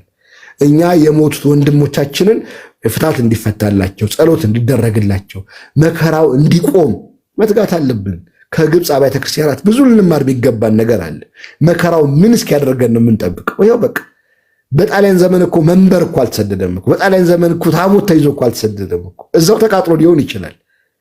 በዚህ ዘመን እኮ መንበር ተሸክመው ሲሄዱ በቃ ከዚህ በላይ ሞት አለ እንዴ? ከዚህ በላይ መከራ አለ እንዴ? ከዚህ በላይ ማነስ አለ እንዴ? ሊቀ ጵጵስናችን፣ ጵጵስናችን፣ መምህርነታችን፣ መጋቢ ብሉ መጋቢ ስንታችን ምኑ ላይ ነው? ለማን ነው የምንሆነው? ለየትኛው ጉባኤ ነው ምን? ለየትኛው ምዕመን ነው ምን? ለየትኛው ሀገረ ስብከት ነው የምንሆነው?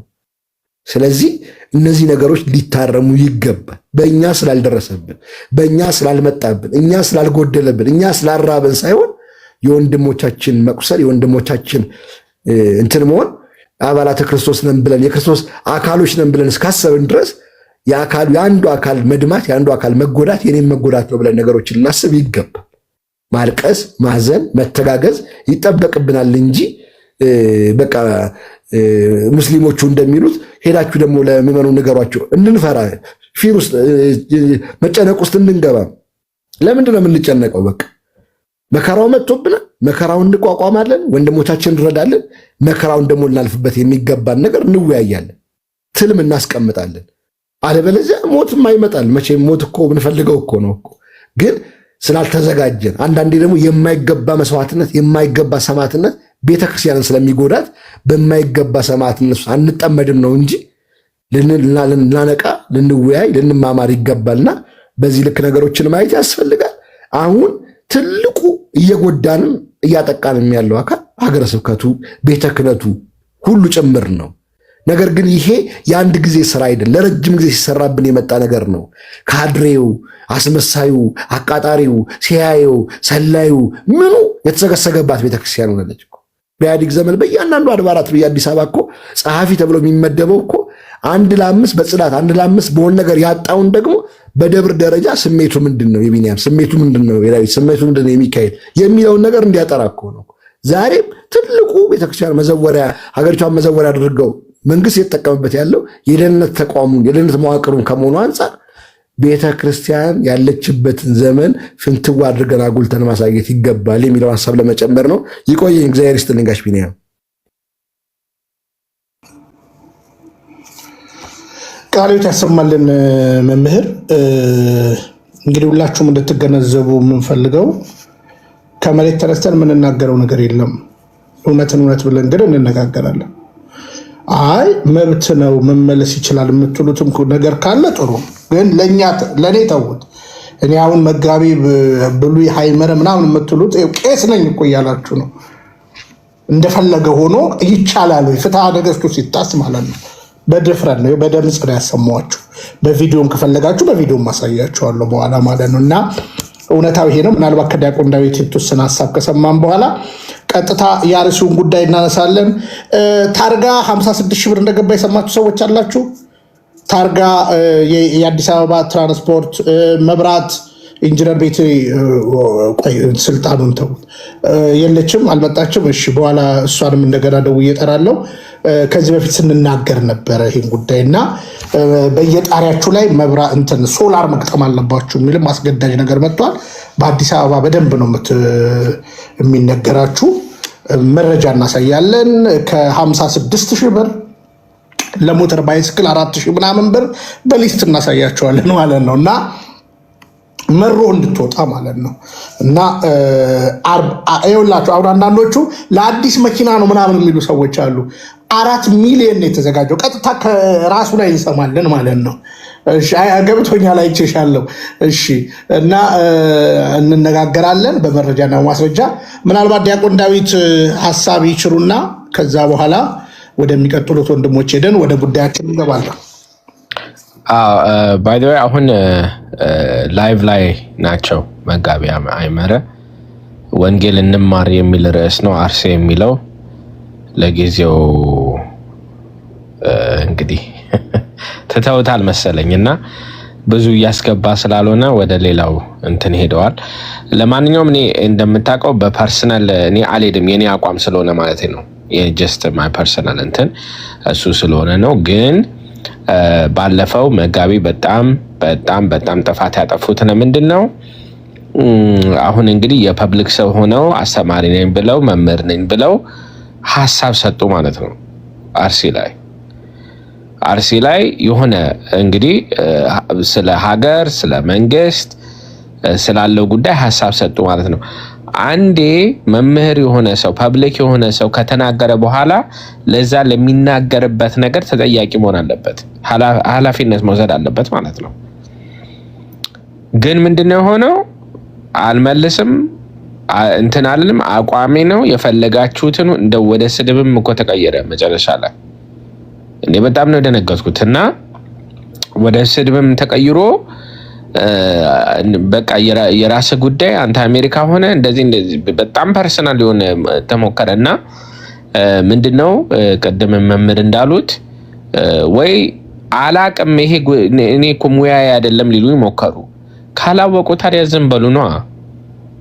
አቃለው ብሎ የሚመጣ ሰው ደግሞ ኦኬ እንነጋገር። አሁን ለምሳሌ እኔ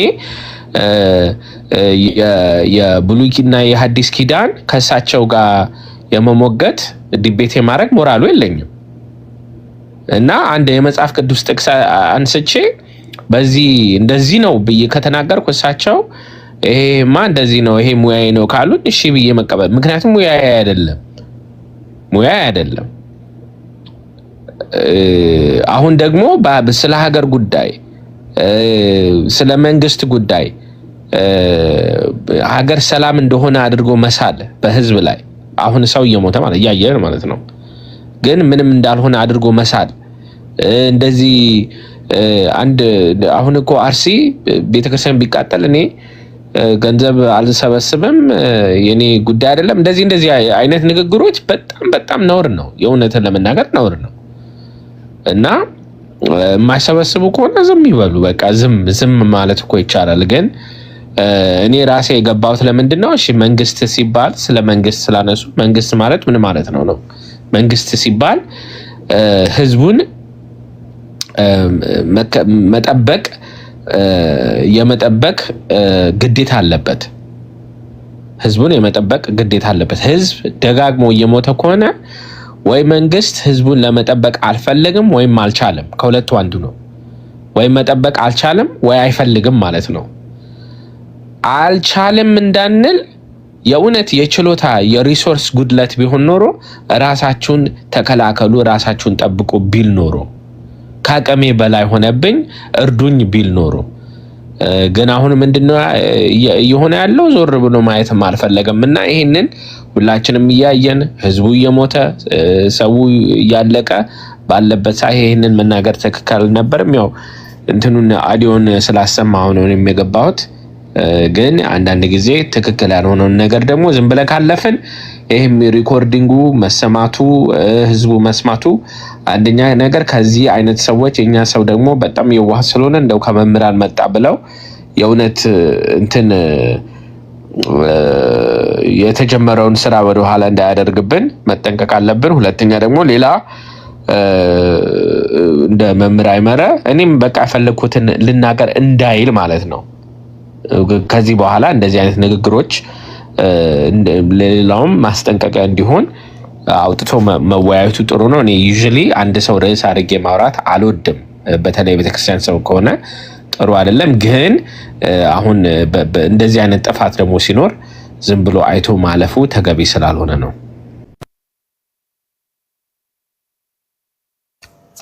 እናመሰግናለን። ዲያቆን ዳዊት ቃለ ሕይወት ያሰማልን።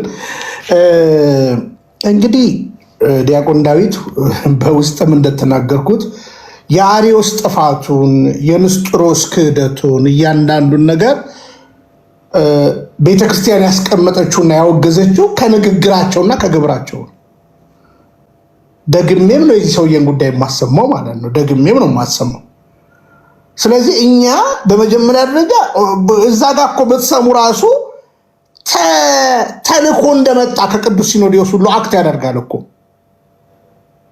በነገራችን ላይ ማን ነው ይሄ አንድ መሪጌታ ክብር ለኢየሱስ የሚል ሰረቀ የሚባል ሌባ ታውቁታላችሁ አለ ፍራሽ አዳኝ ቤተ ክህነት ነው የምሰራው ነው ብሎ ሁሉ ቀን የሚያወራው ማለት ነው። ቤተ ክህነት ማስፈራሪያ አይደለም፣ የአባቶቻችን መኖሪያ ነው።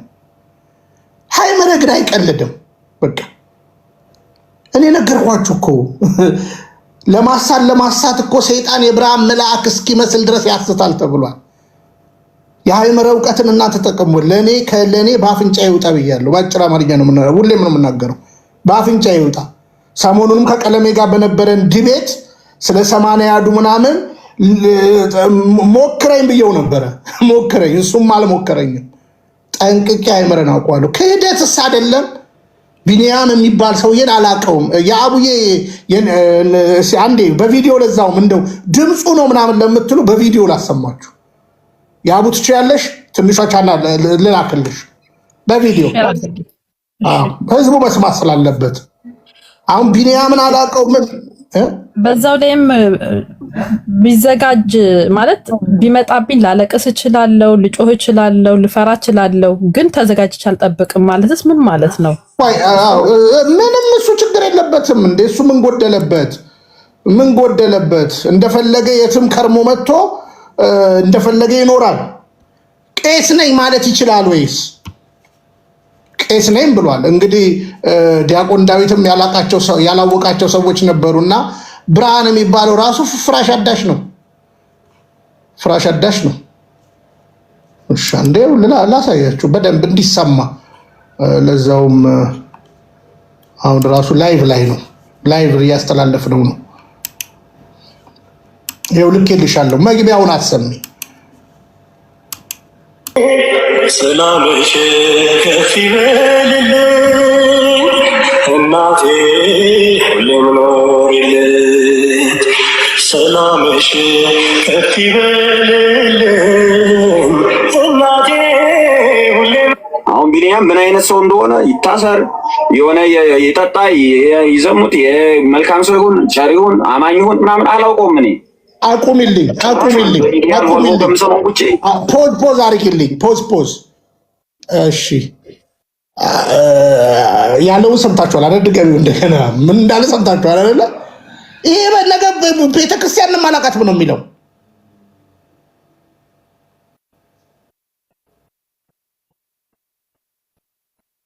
እሺ ሚዩት ነሽ?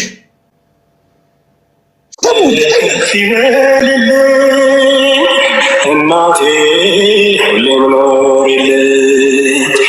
ሰላምሽ ከፍ ይበልልኝ እናቴ ሁሌም። አሁን ቢኒያም ምን አይነት ሰው እንደሆነ ይታሰር፣ የሆነ የጠጣ ይዘሙት፣ የመልካም ሰው ይሁን ቸር ይሁን አማኝ ይሁን ምናምን አላውቀውም እኔ ጭራሽ ማለት በሚዲያ አልፎ አልፎ ከምሰማው ውጪ ጭራሽ አላውቀውም። አብሮኝ አልተማረ፣ አብሮኝ አላስተማረ፣ አብሮኝ አልበላ፣ አብሮኝ አልጠጣ፣ እምነቱን ለእኔ ኮንፌስ አላረገልኝ፣ ወይ እኔ እምነቴን ኮንፌስ አላረኩለት፣ ወይ ስልጠና አልሰጠኝ፣ ወይ ስልጠና አልሰጠሁት።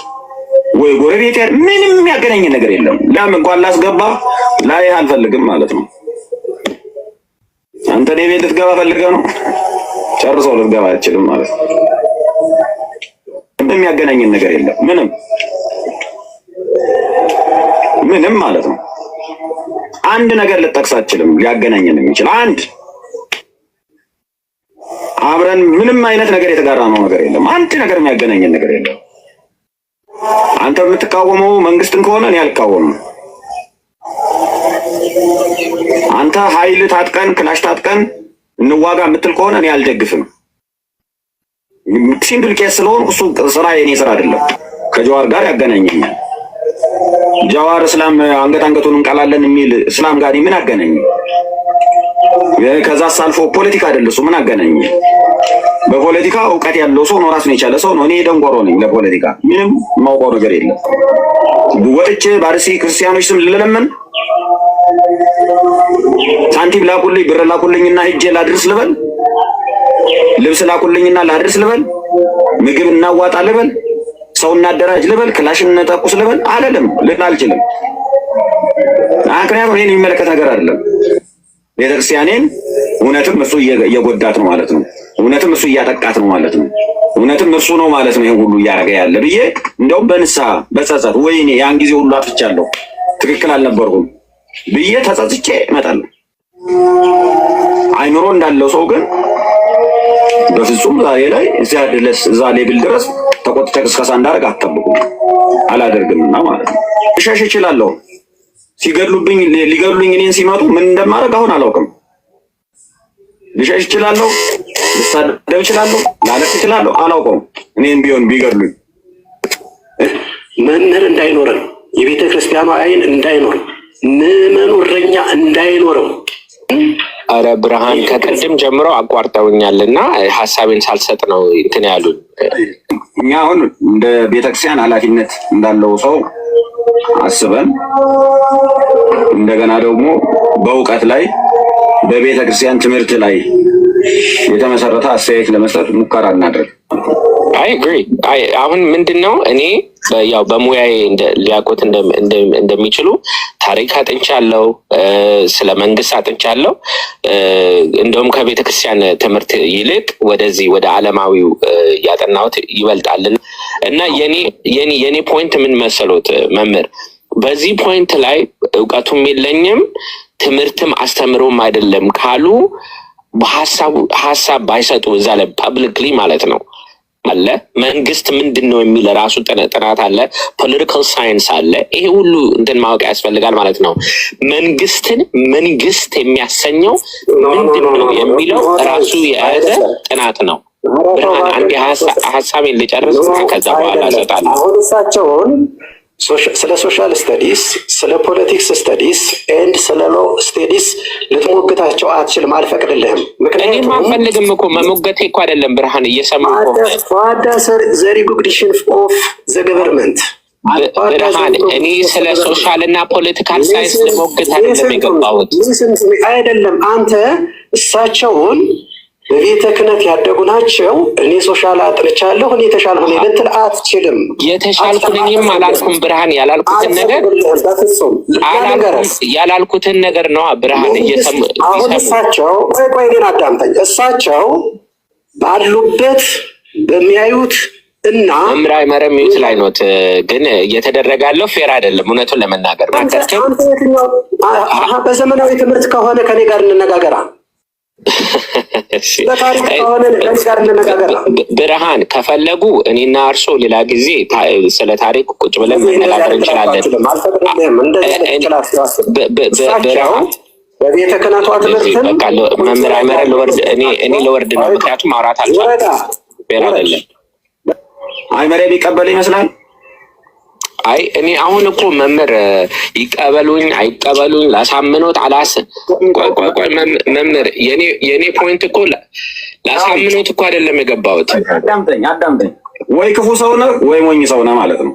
እሺ አይምሮ ያለው ሰው መሆኑን አይመረ መርሳት የለብንም። ኢትዮጵያ ውስጥ የሚኖር የኢትዮጵያን መንግስት ስርዓት አክብሮ የሚኖር ሰው ነው። ይገርህና ባህር ዳር ሄጄ ከባህር ዳር እስከ ደጀን ድረስ በመኪና ተመላልሻለሁ። መንግስት ስላለ ስርዓት ስላለ ማለት ነው። አንተ አይንቀሳቀሱም ብለህ ብትሰብከኝ እኔ አላምንም። ምክንያቱም እንቀሳቀሳለሁ እኔ ክፍለ ሀገር ነገር አሁን ክፍለ ሀገር ወጥቼ እሄዳለሁ። መምህር አይመረ እኔ እርሶን መንግስት አለ የለም የሚል ድቤት ውስጥ ለመግባት አይደለም የገባሁት። ሀሳቤን ይስሙኛ። አንተ እንደዛ ከሆነ ዳዊት አታውራ። እኔ እኮ ቆይ ሀሳቤን ይስሙኝ መምህር። እኔ ሀሳቤ መንግስት አለ የለም የሚል ድቤት ልገባ አይደለም። እንትኔ ስለ ፖለቲካል ሳይንስም ስለ የኔ አቋም ከጠቀመህ ቆይ ይስሙ መምህር ቢሰሙኝ ፖለቲካል ሳይንስ ከኔ ጋር ነው የምታወራው፣ ከእሳቸው ጋር አይደለም። ሰላም ሁኑ። እሺ ሰላም ሁኑ። ስለ ፖለቲካል ሳይንስ ትላለህ እንዴ? የትኛውን ፖለቲካል ሳይንስ አጥንተህ ነው አንተ ስለ ፖለቲካል ሳይንስ ምትል? እና ስለ ፖለቲካል ሳይንስ ከኔ ጋር ነው ማውራት ያለብህ። እሳቸው በሲኖዶስ ደረጃ ላይ ካሉ አይን ቤተ ክርስቲያን ላይ ቁጭ ብለው የፈለጋችሁን ብትጮሁ ኢትዮጵያ ውስጥ መንግስት አለ እንዳለ አምናለሁ አውቃለሁ። አንደኛ ይሄን እንድትቀበሉ እንድታውቁ ማለት ነው። ምክንያቱም እውነታው ደግሞ ሃይማኖቴ ስለማይፈቅድ ማለት ነው፣ ህሊናዬ ስለማይፈቅድ ማለት ነው። ከዛ ቀጥሎ መንግስት በሃይማኖት ምክንያት ለይቶ ኦርቶዶክስ ቤተክርስቲያንን ያጠቃል የሚል እምነት የለኝም፣ አቋም የለኝም። ግን መንግስት ስፖንሰር ያደርጋል ብሎ ስርዓቱ ራሱ አግልሎ ይመታል ብሎ ሃይማኖቱን አንዱን ይደግፋል አንዱን ይቃወማል ብሎ መስበክ ግን እኔ አልችልም። በቃ አልችልም። የለኝም፣ እምነት የለኝም፣ አቋም የለኝም ነው። በዚህ በኩል እኔን አትወቀሱ። 7-6 ዓመት አካባቢ 8 ዓመት አካባቢ ይመስለኛል የዛሬ 7 ዓመት 2012 ላይ ከፍተኛ ድምጽ ነው ኦርቶዶክስ ቤተክርስቲያን ያሰማችው። በሰላማዊ መንገድ አዲስ አበባ ላይ ያሉ ወጣቶች፣ የተለያዩ ማህበራት በጣም በተቀናጀ ሁኔታ ምንም ኮሽታ ሳይፈጠር የተሰማው ድምጽ ቀላል አልነበረም እና እነዚህን ሳታስብ አስታውሳለሁ። ገጠር ነበር የማገለግለው። ገጠር ላይ በጣም እስከ ጫፍ ድረስ ሰፊ መሬቶችን የወሰድንበት፣ ካርታ ያስመለስንበት፣ ሰላም ያረጋገጥንበት፣ ቤተክርስቲያኒቷን ህጋዊነትን ብዙ ቦታዎች ላይ ያረጋገጥንበት ወቅት ያ ነበር የተጠቀመው ለመጠበቅ አትሊስት። እናመሰግናለን። እንግዲህ ቤተ ክርስቲያን ምንም መሬት አልተሰጠንም ምንም ነገር እያለች ይሄ ደግሞ እንግዲህ ምን መሰላችሁ ይሿሿማሉ ሊቃውንት ምናምን። በነገራችን ላይ ቤተክርስቲያን መከበር አለበት። ሃይመረ ቃል በቃል ቄስ ነኝ እያለ ነው። አሁን ይቻላል ወይ? ቃል በቃል ይኸው ቄስ ነኝ ይላል። ከአንዴ ሁለቴ ነው የሚላት። ይቻላል ወይ? ከዛ በተረፈ ቢንያምን አላቀውም ምናምን ድብና አድርገህ ታገኛለህ። ወስላታ ሶላቶ ድብና አድርገህ ታገኛለህ። እዚህ ተሞከሻሹ። በመጀመሪያ ማን ውጣ አለው ስለ አርሲ? እሱ እኮ አርግብ ተብሎ ተልኮ እኮ ነው። አርግብ ተብሎ ተልኮ ነው።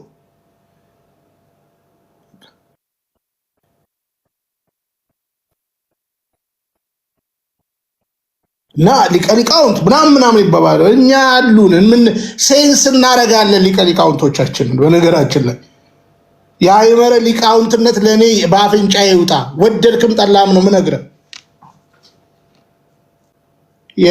ፍራሽ አዳሽ ነው። አሁን የስላልሞ በቃ ከ10 ሺህ ምናምን ከፍ አልል ስላለን የመጣው እናወጣልሃለን በየመድረኩ ስትሰድባት የነበረው። ከዛ በተረፈ ግን ያገናኘችን ቤተክርስቲያን ነች። በቃ ያገናኘች። እስኪ ወንድ ከሆነ ሃይመረ ፍራሽ አዳሾችን አንድ ቀን ፕሮቴስታንትን አንድ ቀን ሲናገር ሰምታችሁ ታውቃላችሁ? አይናገርም።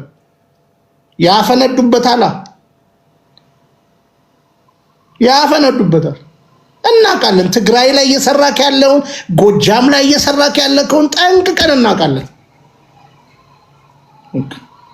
ስለዚህ እንትን ተሿሿሙ ሊቃውንት ምናምን ለእኔ ነገርኩ። ሃይመረ ለኔ ምንም አይደለም። ምንድነው አንድ ኦርቶዶክሳዊ ሰው ነው ከተመለሰ ካላንተ። ለኔ ግን አይገባኝም።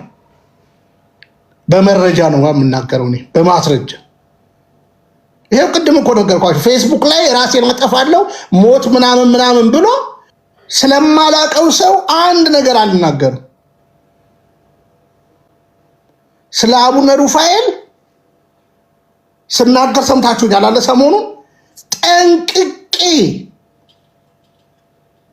ጳጳስ ልላቸው ማልችልባቸው መረጃ ይዤ ማለት ነው።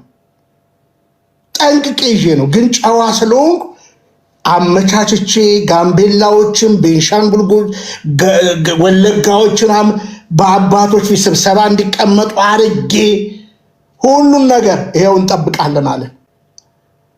ቅዱስ ሲኖዶስ ውሳኔ ካልወሰነስ እናፈነዳዋለን። ለሀገር የሚበጅ ስላይደለ አሁን ሰባተኛው ጳጳስ ጽላት መስረቅ ምናምን ብቻ ይመስላል። ፍራሽ አዳሽ ደብሮቹን ሁሉ በፍራሽ አዳሽ ማስያዙ ከና የመረጋ ሌላ ነገር መሰለ እንዴ? ኧረ ያለፈ የከፋ የከረፋ ነገር ነው ያለው። እግዚኦ የምትለው ነገር ነው ያለው። አየ ሳንነካ ምንም ነገር አንል። እውነታው ይሄ ነው። ስለዚህ ሃይመረ አያገባኝም። መንግስት ነጥሎ እያጠቃን አይደለም ብሎ እኛ ደግሞ ነጥሎ እያጠቃን ነው። አሁን ስለ አክሱም ከትናንት ወዲያ ምናምን ሰርቼላችኋለሁ። ከ7 ዓመት በፊት አብይ እየተናገረ ነበር። ታውቃላችሁ ታሪክ። ሃይመረ አንድ ነገር ልበል? እሺ ይችላሉ። ሃይመረ እንግዲህ ደብረ ማርቆስ ቅኔ ቤት በነበረ ጊዜ እኔ በዚሁ በአካባቢው ከሱ ጋር በተመሳሳይ ትምህርት ላይ ነበርኩና አውቀዋለሁ። ግን አንድ ማለት የሚፈልገው ነገር ምንድን ነው፣ ሃይመረን ያስተማረው መምህርና እኔ እዚያ እንተዋወቅ እህር ነበርና ቅርብ ስለሆነ እህር ነበር። ሃይመረ በሚባልበት ጉባኤ እህር ነበረ።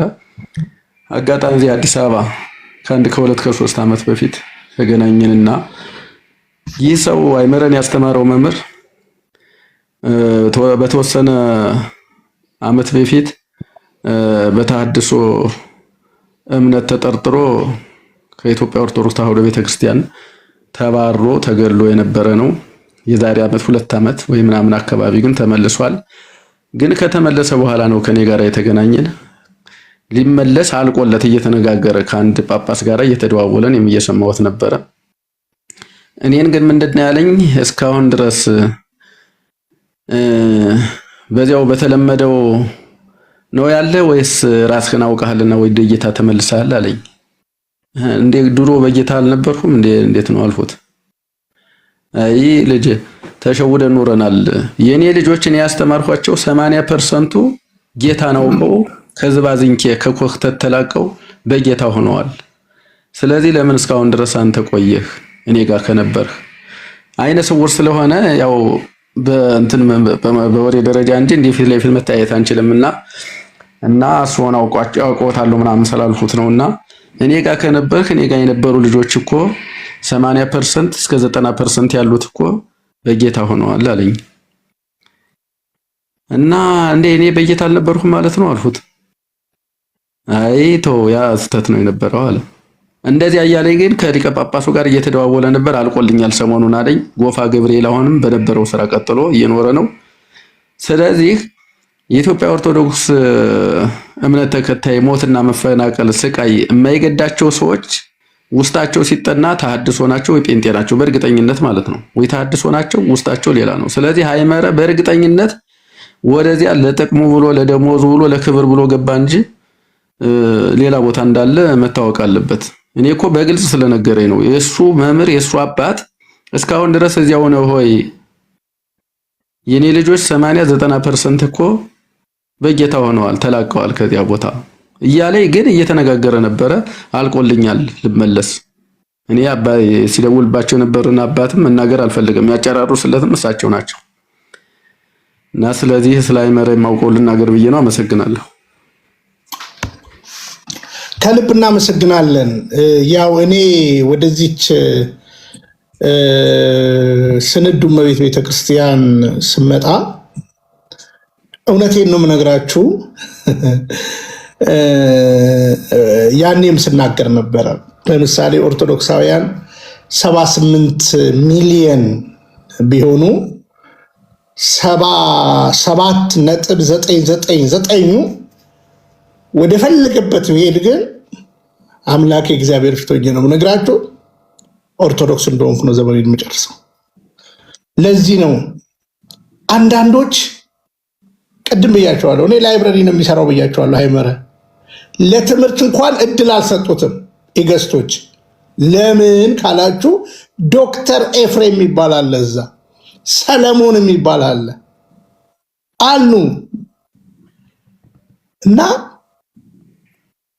እሱ ብቻ አይደለም። ጽጌ ስጦታው ለምሳሌ ግንቦት 8 አስቀጥረን ሊመለስ አስቀጥሬ እነ ቀለም የሰሙ ገንዘብ አሰባሰቡለት። ከዛ በፊት 1.5 ሚሊዮንም እንደምታውቁት እዚህ አሰባስበን ባለቤቱን ምንድነው ስሙ ባንኮክ ወስደን አሳክመን አመጣናት። እኔ ጋር ኢንተርቪውን ማየት ትችላላችሁ። ካሳውን ለማበልቶት ነበረ። ከዛ በኋላ ግን ልክ በቃ መመለስ ሲያስቡ ነው ለጽጌ ስንት ብር እንደተሰበሰበለት ታውቃላችሁ? $44,000 ቼክ አድርጉ። ጎግል እንትን ምንድን ጎፈንድሚ በንግድ ባንክ 10 ምናምን ሚሊዮን ጠቅላዩ ጭምር። እኔ ለዚህ ነው ፕራውድ የሚሰማኝ። እግዚአብሔር የተመሰገነ ይሁን። እኔ አሁን ሁሉም ፕሮቴስታንቶች ይላሉ ለቢኒ ማህበረ ቅዱሳን የሚባል ማህበር የኦርቶዶክስ $100,000 ሰጥቶታል ምናምን ይሉኛል ማለት ነው። እና እንዴት ደስ እንደሚለኝ እውነት ነው። ያ ብር ባንኩ ራሱ አልቀበልም ብሎ ኢንቨስቷል ብሎ በጣም ተቸግሬ ነበር። እና እኔ ስለ ማህበረ ቅዱሳን እንኳን ዲቴል አላውቅም ነገራችን ላይ። እና ቅራቅንቦ ከፈለጋችሁ እንዳልኳችሁ ነው፣ እንደና ሃይመረ ነው የምትሆኑት። መጽሐፍ ይሸጣል፣ መጽሐፍ ሻጮች ጋር ይውላል። እነ ግርማ ሲኮንን ሃይመረን አይታችሁ ታውቃላችሁ? እነ ተስፋዬ ገጠመኝን ሲኮንን አይታችሁ ታውቃላችሁ? ከፍራሽ አዳሾች ጋር ሲታገል ለምን ሰነዳላ ይወጣላ ሲራገም ቤተክርስቲያንን አንቀልድም። በነገራችን ላይ እዚህ አሁን ደግሞ የእንትኖች አላችሁ ስርዓት ቤተክርስቲያን ይቀበር ምናምን አይዞ፣ እሱን አንተ ያዘው። እኔ ወንበዴን እገልጣለሁ፣ ወንበዴን።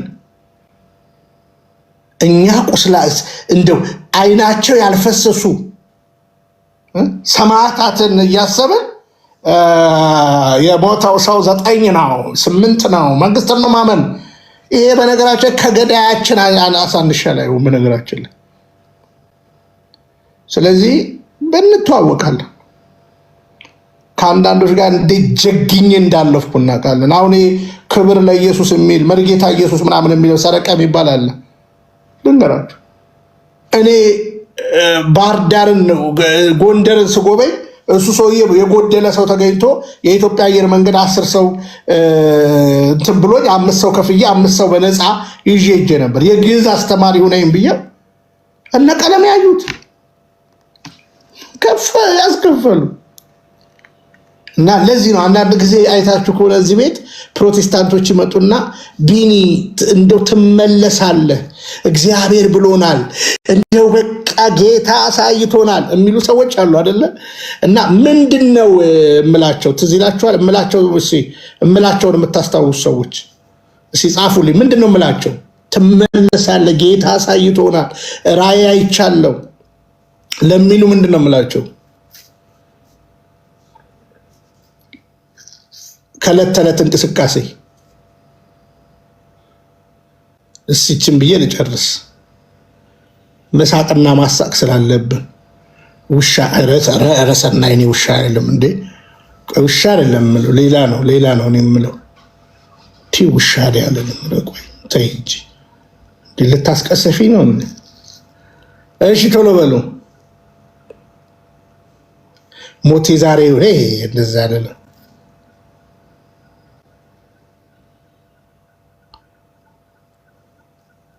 ዘባተሉም ኤልሲ አለች። አንቺ ኤልሲ እኔ እንደዛ አላልኩም። ወገብህን ሞክረሃል ወይ ነው የምለው። እና ሞክረሃል? ወገብህን ፈትሻል? አዎ። እንዴት ነበር? ጤነኛ መልሰህ ትበለዋለህ ወይ? ገኒ ከነቃሉ አመጣቸው። ወገብህን ፈትሻል? እንዳይረሳ እኮ ነው። እንዳይረሳ እና ሌሊት ነው ገብቶሻል። ወደ ሽንት ቤት እንደሚሄድ ስለማቅ እኔን አሁን አርዕስት አያደርገኝም። እየሞከረ ወገቡን ሌሊት ቢኒ ትዝ ይለዋል ማለት አይመለስም። ምክንያቱም ይህንን አሁን ያወጣሁትን መልሼ ስትበላ እንዲያስበኝ እኔ ልንገራችሁ። በዓለም ላይ ብትዞሩ፣ ብታነቡ፣ ብታጠኑ፣ ሪሰርች ብታደርጉ፣ በንጹህ ልብ ብትሞክሩ፣ አንዳንዶችን አትመልከቱ፣ ብትመረምሩ እውነተኛይቱ የክርስቶስ ቤተ ክርስቲያን አንዲት ናት፣ ያለ ጥርጥር ያለ ድርድር። እሷም ኦርቶዶክስ ተዋህዶ ናት። በቃ ወደዳችሁም ጠላችሁ የሚፈልገው ንጹህ ልብ ነው። የሚፈልገው ንጹህ ሕሊና ነው። የሚፈልገው ንጹህ ምርመራ። እንትን ኤአይን ራሱ በንጹህ ምርመራ ብትጠይቋት ትነግራችኋለች። አሁን አንዳንድ ጴንጤዎች ኤአይ ያሳይቻቸው ከኤአይ ጋር እየታገሉ አሉ። እግዚአብሔር የተመሰገነ ይሁን። ደስ ነው የሚለኝ። አሁን አንድ ፓስተር አይቻለሁ፣ ዶክተር ልጠይቃት፣ ስዕላት ያመልካሉ ኦርቶዶክስ አያመልኩም ብሎ ይለቁታል ደግሞ ኮኒና ወገኖች ያሉ ልንገራችሁ፣ እረፍ ትላላችሁ። እና አሁን አንዳንድ ጊዜ የሆኑ ሰዎች ምናምን አይተን አንሰናከልም፣ ስላላወቁ ነው። ለዚህ ነው መጋቢ ብሎ ሃይመረ ምናምን የምትሉት ሰውዬ እውነት ትምህርቷን ተምሮ ከሆነ መናፍቅ አዳራሽ ላይ ጨፍሩ። እውነተኛ ታሪክ ነው የምነግራችሁ። መናፍቅ አዳራሽ ላይ ጨፍሩ። ይቅርታ አቋረጥኩህ። አሁን ጎፋ ገብርኤል ያለው ጎፋ ሰፈር ገብርኤል ነው አሁን የተናገረው። ቆይ ያው ቤትዬ፣ አሁን እኮ ሁሉ በአደባባይ እኮ አይነገርም። ሃይመረ እንኳን አርሲ ላይ ቀለደ። ቆይ ደህና ነሽ አይደለ? አንቺ ብቻ ጥቁሩን ልብስ ለፋን ነው የምትይውን ቀጥይ፣ እሱን አይዞሽ እና መገለጥ ያለበት ይገለጣል። ከዛ በተረፈ ግን በነገራችን ላይ ሃይመረ ምን ይላል? እኔ እንደ ቢኒያም ተኩሱ፣ ተጋደሉ፣ ተታኮሱ፣ ክላሽ ግዙ አለ እንዴ? ዲያቆን ዳዊት መንግስት የለም አለ እንዴ? ያላለውን የሚለው እዚህ ጋር ተዘብዝፎበታል። እንዴት ልክሰሳቸው? የተሻለ ነገር ካገኛችሁ የምትሄዱ አንዳንዶችም አላችሁ። ግን ነገርኳችሁ፣ የዚህ ዓለም ቅራቅንቦ አይሞላም። ቤትዬ ለምን አገቢም? ስለ እንትን ጫኑ እኮ ተባለ። አልሰማሽም እንዴ? ምንድነው ስሙ? ይሄ ምንድን ነበር ቅድም ያልኳችሁ? ሶላር፣ እያንዳንዱ ጣሪያ ላይ ሶላር እንዲገጠም ተብሎ ታዞልሻል እኮ። እና ወገኖቼ ይኸውላችሁ፣ አትብሉ፣ አትጠጡ፣ አንዳንዱ ጸሎት አይመለስላችሁ፣ ምንም ሙኑ። በቃ እቺ ቤተክርስቲያንን ወቋት፣ ቀረቧት። በቃ ይህ ዓለም በነገራችን ላይ አይሞላም።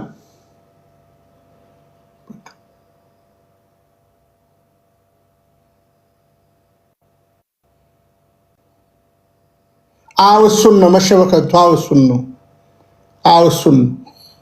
ዩቲዩብ ላይ ጭነን እንሎታል። ይሁት እና በቃ ይሁድ ክትፎ ብታበሉት፣ ሽሮ ብታበሉት፣ ጎመን ብታበሉት ቴንኪው አይሉ። ቴንኪው አያውቅም። እንገራችሁ ችግር ነው። ለዛውም ደህና ነገር ስታበሉት እወቋትችን ቤተክርስቲያን ቅራቅንቦ ያልፋል። እኛም በንጹህ ሊና ትናንትና ሰው አገናኝቻለሁ ከመምህር ጋር በቃ የገባው ሰውን አገናኛለሁ ሲበስል። አንዳንዱ በሞራል ሲመጣ ቆይ ረጋ በል በእንትን ዝም ብለህ ግምት ገባ አይደለም። ዝም ብለህ ቆይ ረጋ ሲረግ እርገጥ መሬት ቆንጠጥ አድርግ የእጅ ፍሬን ያዝ አድርገህ እንትን እና ለማንኛውም እንዳልኳችሁ ነው። ረጋ ብላችሁ ኤአይን ራሱ ጠይቋት አንዳንዴ በደንብ ረጋ ብላችሁ ማለት ነው። እስኪ ስለ ኦርቶዶክስ ተዋህዶ ቤተክርስቲያን እስኪ ንገሪኝ። ኦርቶዶክስ ተዋህዶ በእውነት ፕሮቴስታንቶች ስላላችሁ ከስር ስላየሁ በእውነት ኦርቶዶክስ ተዋህዶ ማርያምን ታመልካለች ይላል አንዱ አለ ይጠይቃል። በእውነቱ የኦርቶዶክስ ተዋህዶ ቤተክርስቲያን ማርያምን ከእግዚአብሔር ውጭ ማንንም አታመልክም ምናምን ኤአይ ራሷ ማለት ነው። እና ኤአይን ጠይቋት ታውትኛል። ከዛ በተረፈ ነገርኳችሁ።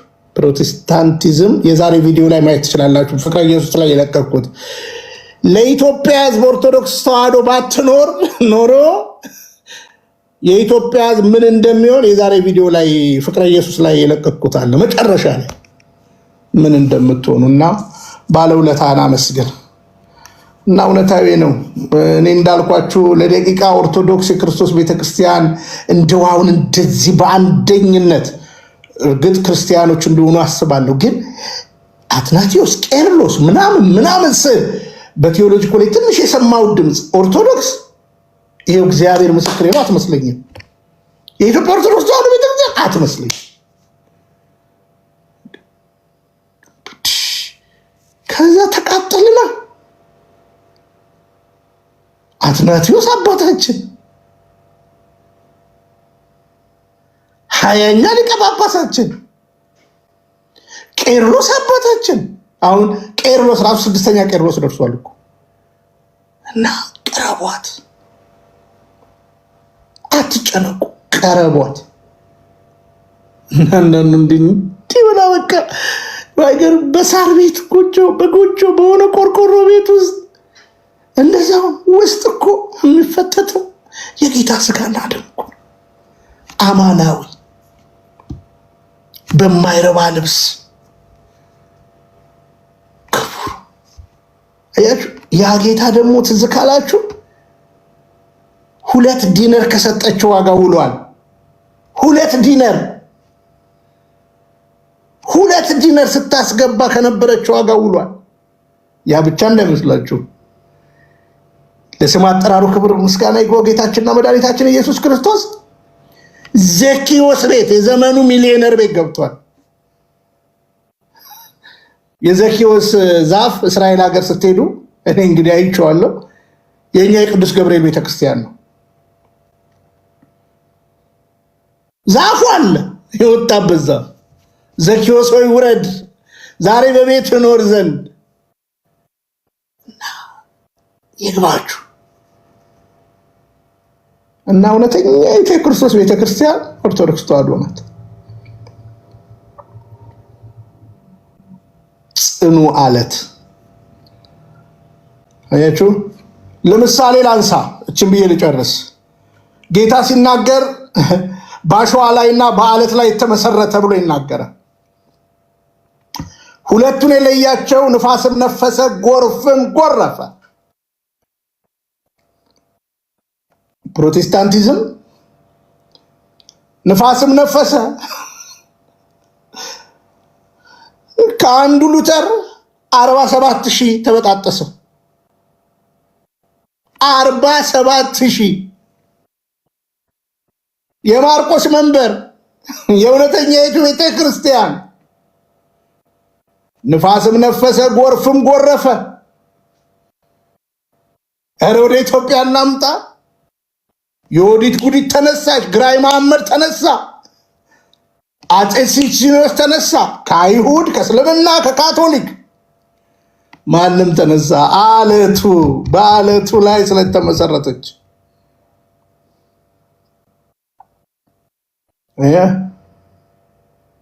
ማንም አልቻለም። አምሳሉ ያ ይመስል ቤተክርስቲያን የዳኑ ሰዎች ድነሃል ወይ ነው እኮ ድነሃል ወይ እኮ ነው። እኛ ድነናል፣ እየዳንን ነው፣ እንድናለን እንላለን። የጌታ ኢየሱስ ክርስቶስ ስጋና ደም አማናዊ አይደለም፣ የምንወስደው አማናዊ አይደለም፣ ምሳሌ ነው እያልክ ጥምቀት የኃጢአት ስርየት አያሰጥም እያልክ ድኛለሁ የሚባል ነገር የለም። እና መጽሐፍ ቅዱስ ካነበብክ ኦርቶዶክስ ነው የምትሆነው። አምሳሌ በእውነት ሌሊትህን እንዲህ ከኔ ጋር ስለምትዞር እኔ ባለሁበት በጣም ነው ደስ የሚለኝ። ረጋ ብለህ መርምር። አሁን እንትኑ አያስፈልግም፣ ግርግሩ ላንቲካው አያስፈልግም። ሜሞሪ ቀይረህ ረጋ ብለህ መርምር። እኛ ከከበድን ኤአይን ጠይቃት፣ እሷ ራሱ ትነግርሃለች።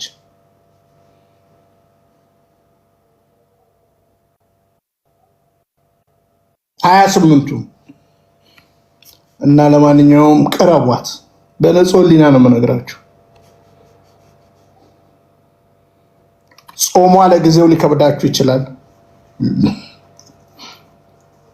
ስርዓተ ቤተክርስቲያን ጠንካራ ነው።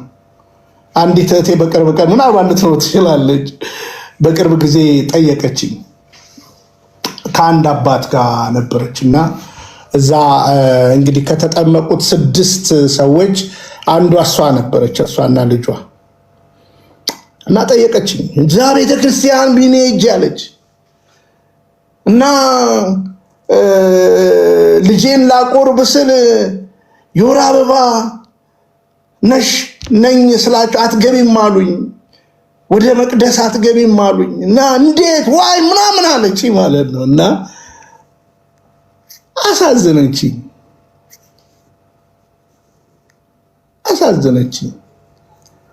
ከዛ በኋላ በጣም ጥሩ ሲናውራ ብዬ እንግዲህ ስሙ ራሱ እኮ ተቀይሯል። የወር አበባ አይደለ ወይ? ግን ኮንፈርት ይሰጥሻል ወይ? በእኛ በቅድስት ቤተክርስቲያን በቅጥሯ ላይ እጅሽ ተቆርጦ እንኳን ብትገቢ ደም እየፈሰሽ አትገቢም። ያ ብቻ እንዳይመስልሽ፣ በቅጥር ግቢዋ ላይ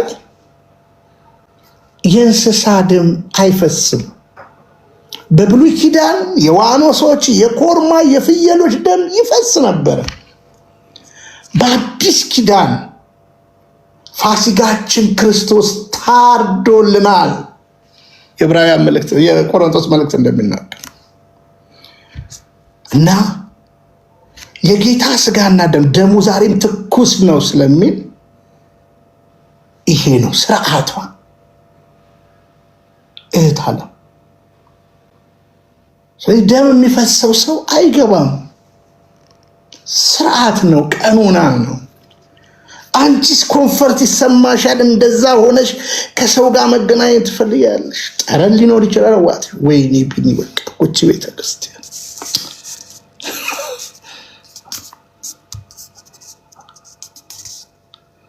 እና ምንም እንከን አታወጡላት። ምንም እኔ አንድ ቪዲዮ ዝም ብዬ ላሰማችሁና ልሳቅ ትንሽ። እንደው እግዚኦ ማርና ክርስቶስ፣ እግዚኦ ማርና ክርስቶስ። ቆይ ምን መሰላችሁ ላሰማችሁ። የፕሮቴስታንት ታላቁ ሰባኪ የተባለው የሚሰብከውን ላሰማችሁ።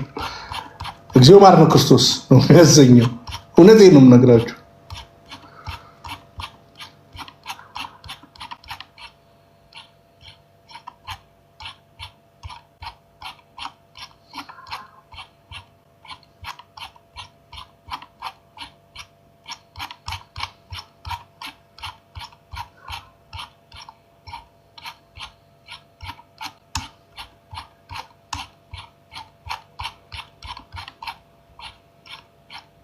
ታክ ደግሞ ምን ሆኖ ነው በእናታችሁ?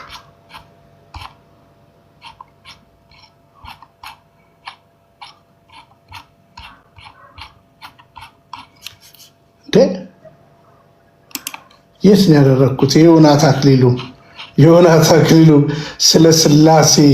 ስለ ስላሴ የተናገረው ነበርና በቃ ስቄ አቤት። እና ምን ብሎ ነው የሚናገረው? የሚገነፍለው ሰምታችሁታል። ስለ ስላሴ ተናገረበት፣ ስለ ስላሴ ተናገረበት ዮናታን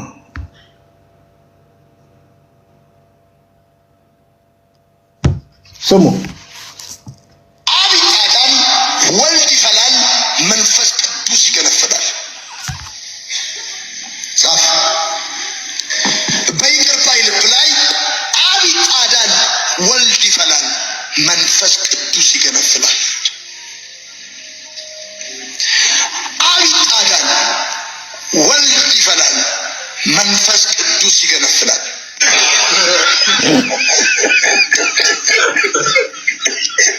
አብ ይጣዳል፣ ወልድ ይፈላል፣ መንፈስ ቅዱስ ይገነፍላል። ጻፍ።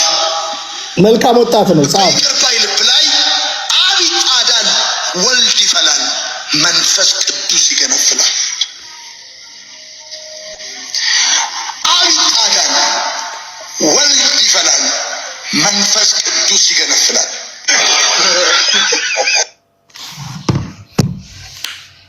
ሚስጥረ ስላሴ ቅዳሴ ስታስቀድሱ በነገራችን ላይ ጴንጤ ያው ምሳሌ የሚሰጠው አሁን አንድ ተስፋዬ ሮበል የሚባል ደግሞ አለ። ምን ይላል? ኮካ ነው ለሱ ከሚበላ ጋር ነው በቃ። እና አብ ይጣዳል፣ ወልድ ይፈላል፣ መንፈስ ቅዱስ ይገነፍላል። ስላሴ ጻፍ እንግዲህ። ያ ደግሞ ኮካ ይላችኋል።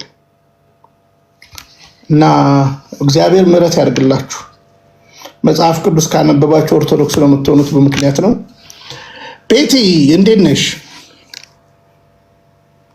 ደህና ነኝ ቢኒዬ፣ ሰላም ነህ? እንዴት ነህ? ሰላም ናችሁ? ሁላችሁ ጊዜ ያላችሁ ሰላም ብያለሁ። አለን። የመብራት እኮ እጥረት እኮ አጋጥመንና ሶላር ግጠሙ የሚለውን አዋጅ ሰማሽ? አልሰማሁም እኮ አሁን አንተ ስትናገር እኮ ነው የሰማሁት። አለቀልን በለኝ። ታወጀ። ሶላር ግጠሙ በየጣሪያችሁ ላይ እኮ ተባለ። የትኛው ጣሪያ አለን? አዲስ አበባ እኮ ጣሪያ የለም ቢኒዬ። መግጠሚያ ችግር እኮ ጣራ የሚሉ ግን ትዝ አለሽ የዛ ጊዜ የተነጋገርነው እዚህ የተወያየነው ስለ አባይ። እንደው አንዳንዴ እኮ ከተማረ ጋር መዋል እኮ ትልቅ ነገር እኮ ነው። ትልቅ ነገር እኮ ነው ያስጨበጥሽም።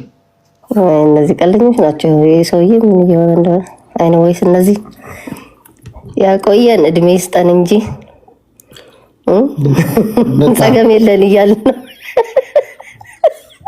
በጣም እኔ በጣም ነው የደነገጥኩት በእውነት። እንግዲህ አንቺ ትልልቅ ቦታ ላይ ሰርተሻል እና ገና ነው። እኔም በመረጃ ከዛሬ 6 ዓመት በፊት አሳይቻለሁ። ይሄን ያህል 3 ተርባይኖች መስራት ጀመሩ ተባለ። አብይ ደግሞ 0 ብሎ አስጀመረ። ይሄን ያህል ማመንጨት ጀመርን ተባለ። ያ ሁሉ ነገር ተብሎ እናንተ ደግሞ በሙያ መጣችሁ። ምንድነው እንትኑ አልተዘረጋም ገና። ምንድነው ከዋናው ወደ ሌላ ቦታ ዲስትሪቢዩት ማድረጊያው ወደዚህ አይመጣም፣ ወደ ከተማ አይመጣም። አባይ ሲጀመር ለሽያጭ ነው እንዶ ቢደርስ እንኳን ምንድነው የምትሉት? እንትኑን ምንድነው የምትሉት? ትራንስሚሽኖች ትልልቆቹ አልተገጠሙም፣ አልሰሩም። ትራንስሚሽን አሁን እዚህ ሜክሲኮ ግቢ ውስጥ እኮ አለ፣ ታየዋላል። የሆነ የቆመ ማት እንደሱ አይነቶችን አልሰሯቸውም ነበር። ሲጀመር እኮ እሱ ፕሮጀክት ሲጀመር 10,000 ምናምን ተባለና አሁን 6 ነው ያለቀው፣ 4 ነው ያለቀው። በጣም የተቀሸበ ፕሮጀክት እኮ ነው። በሜጋዋት ነው ያው የሚቀሽቡት። የሚገርመው ነገር መለስ ዜናዊ ሲያስጀምረው 8,000 ብሎ ነበር ያስጀምረው አይደል? ሜጋዋት ብሎ ከዛ እነዚህ መጡና ቀነስ ነው ብለው ወደ 6,000 አረቁት። ከዛ ያው ጋሽ ክፍሌ ባይገባ አያልቅም ነበር። እነዚህ በቃ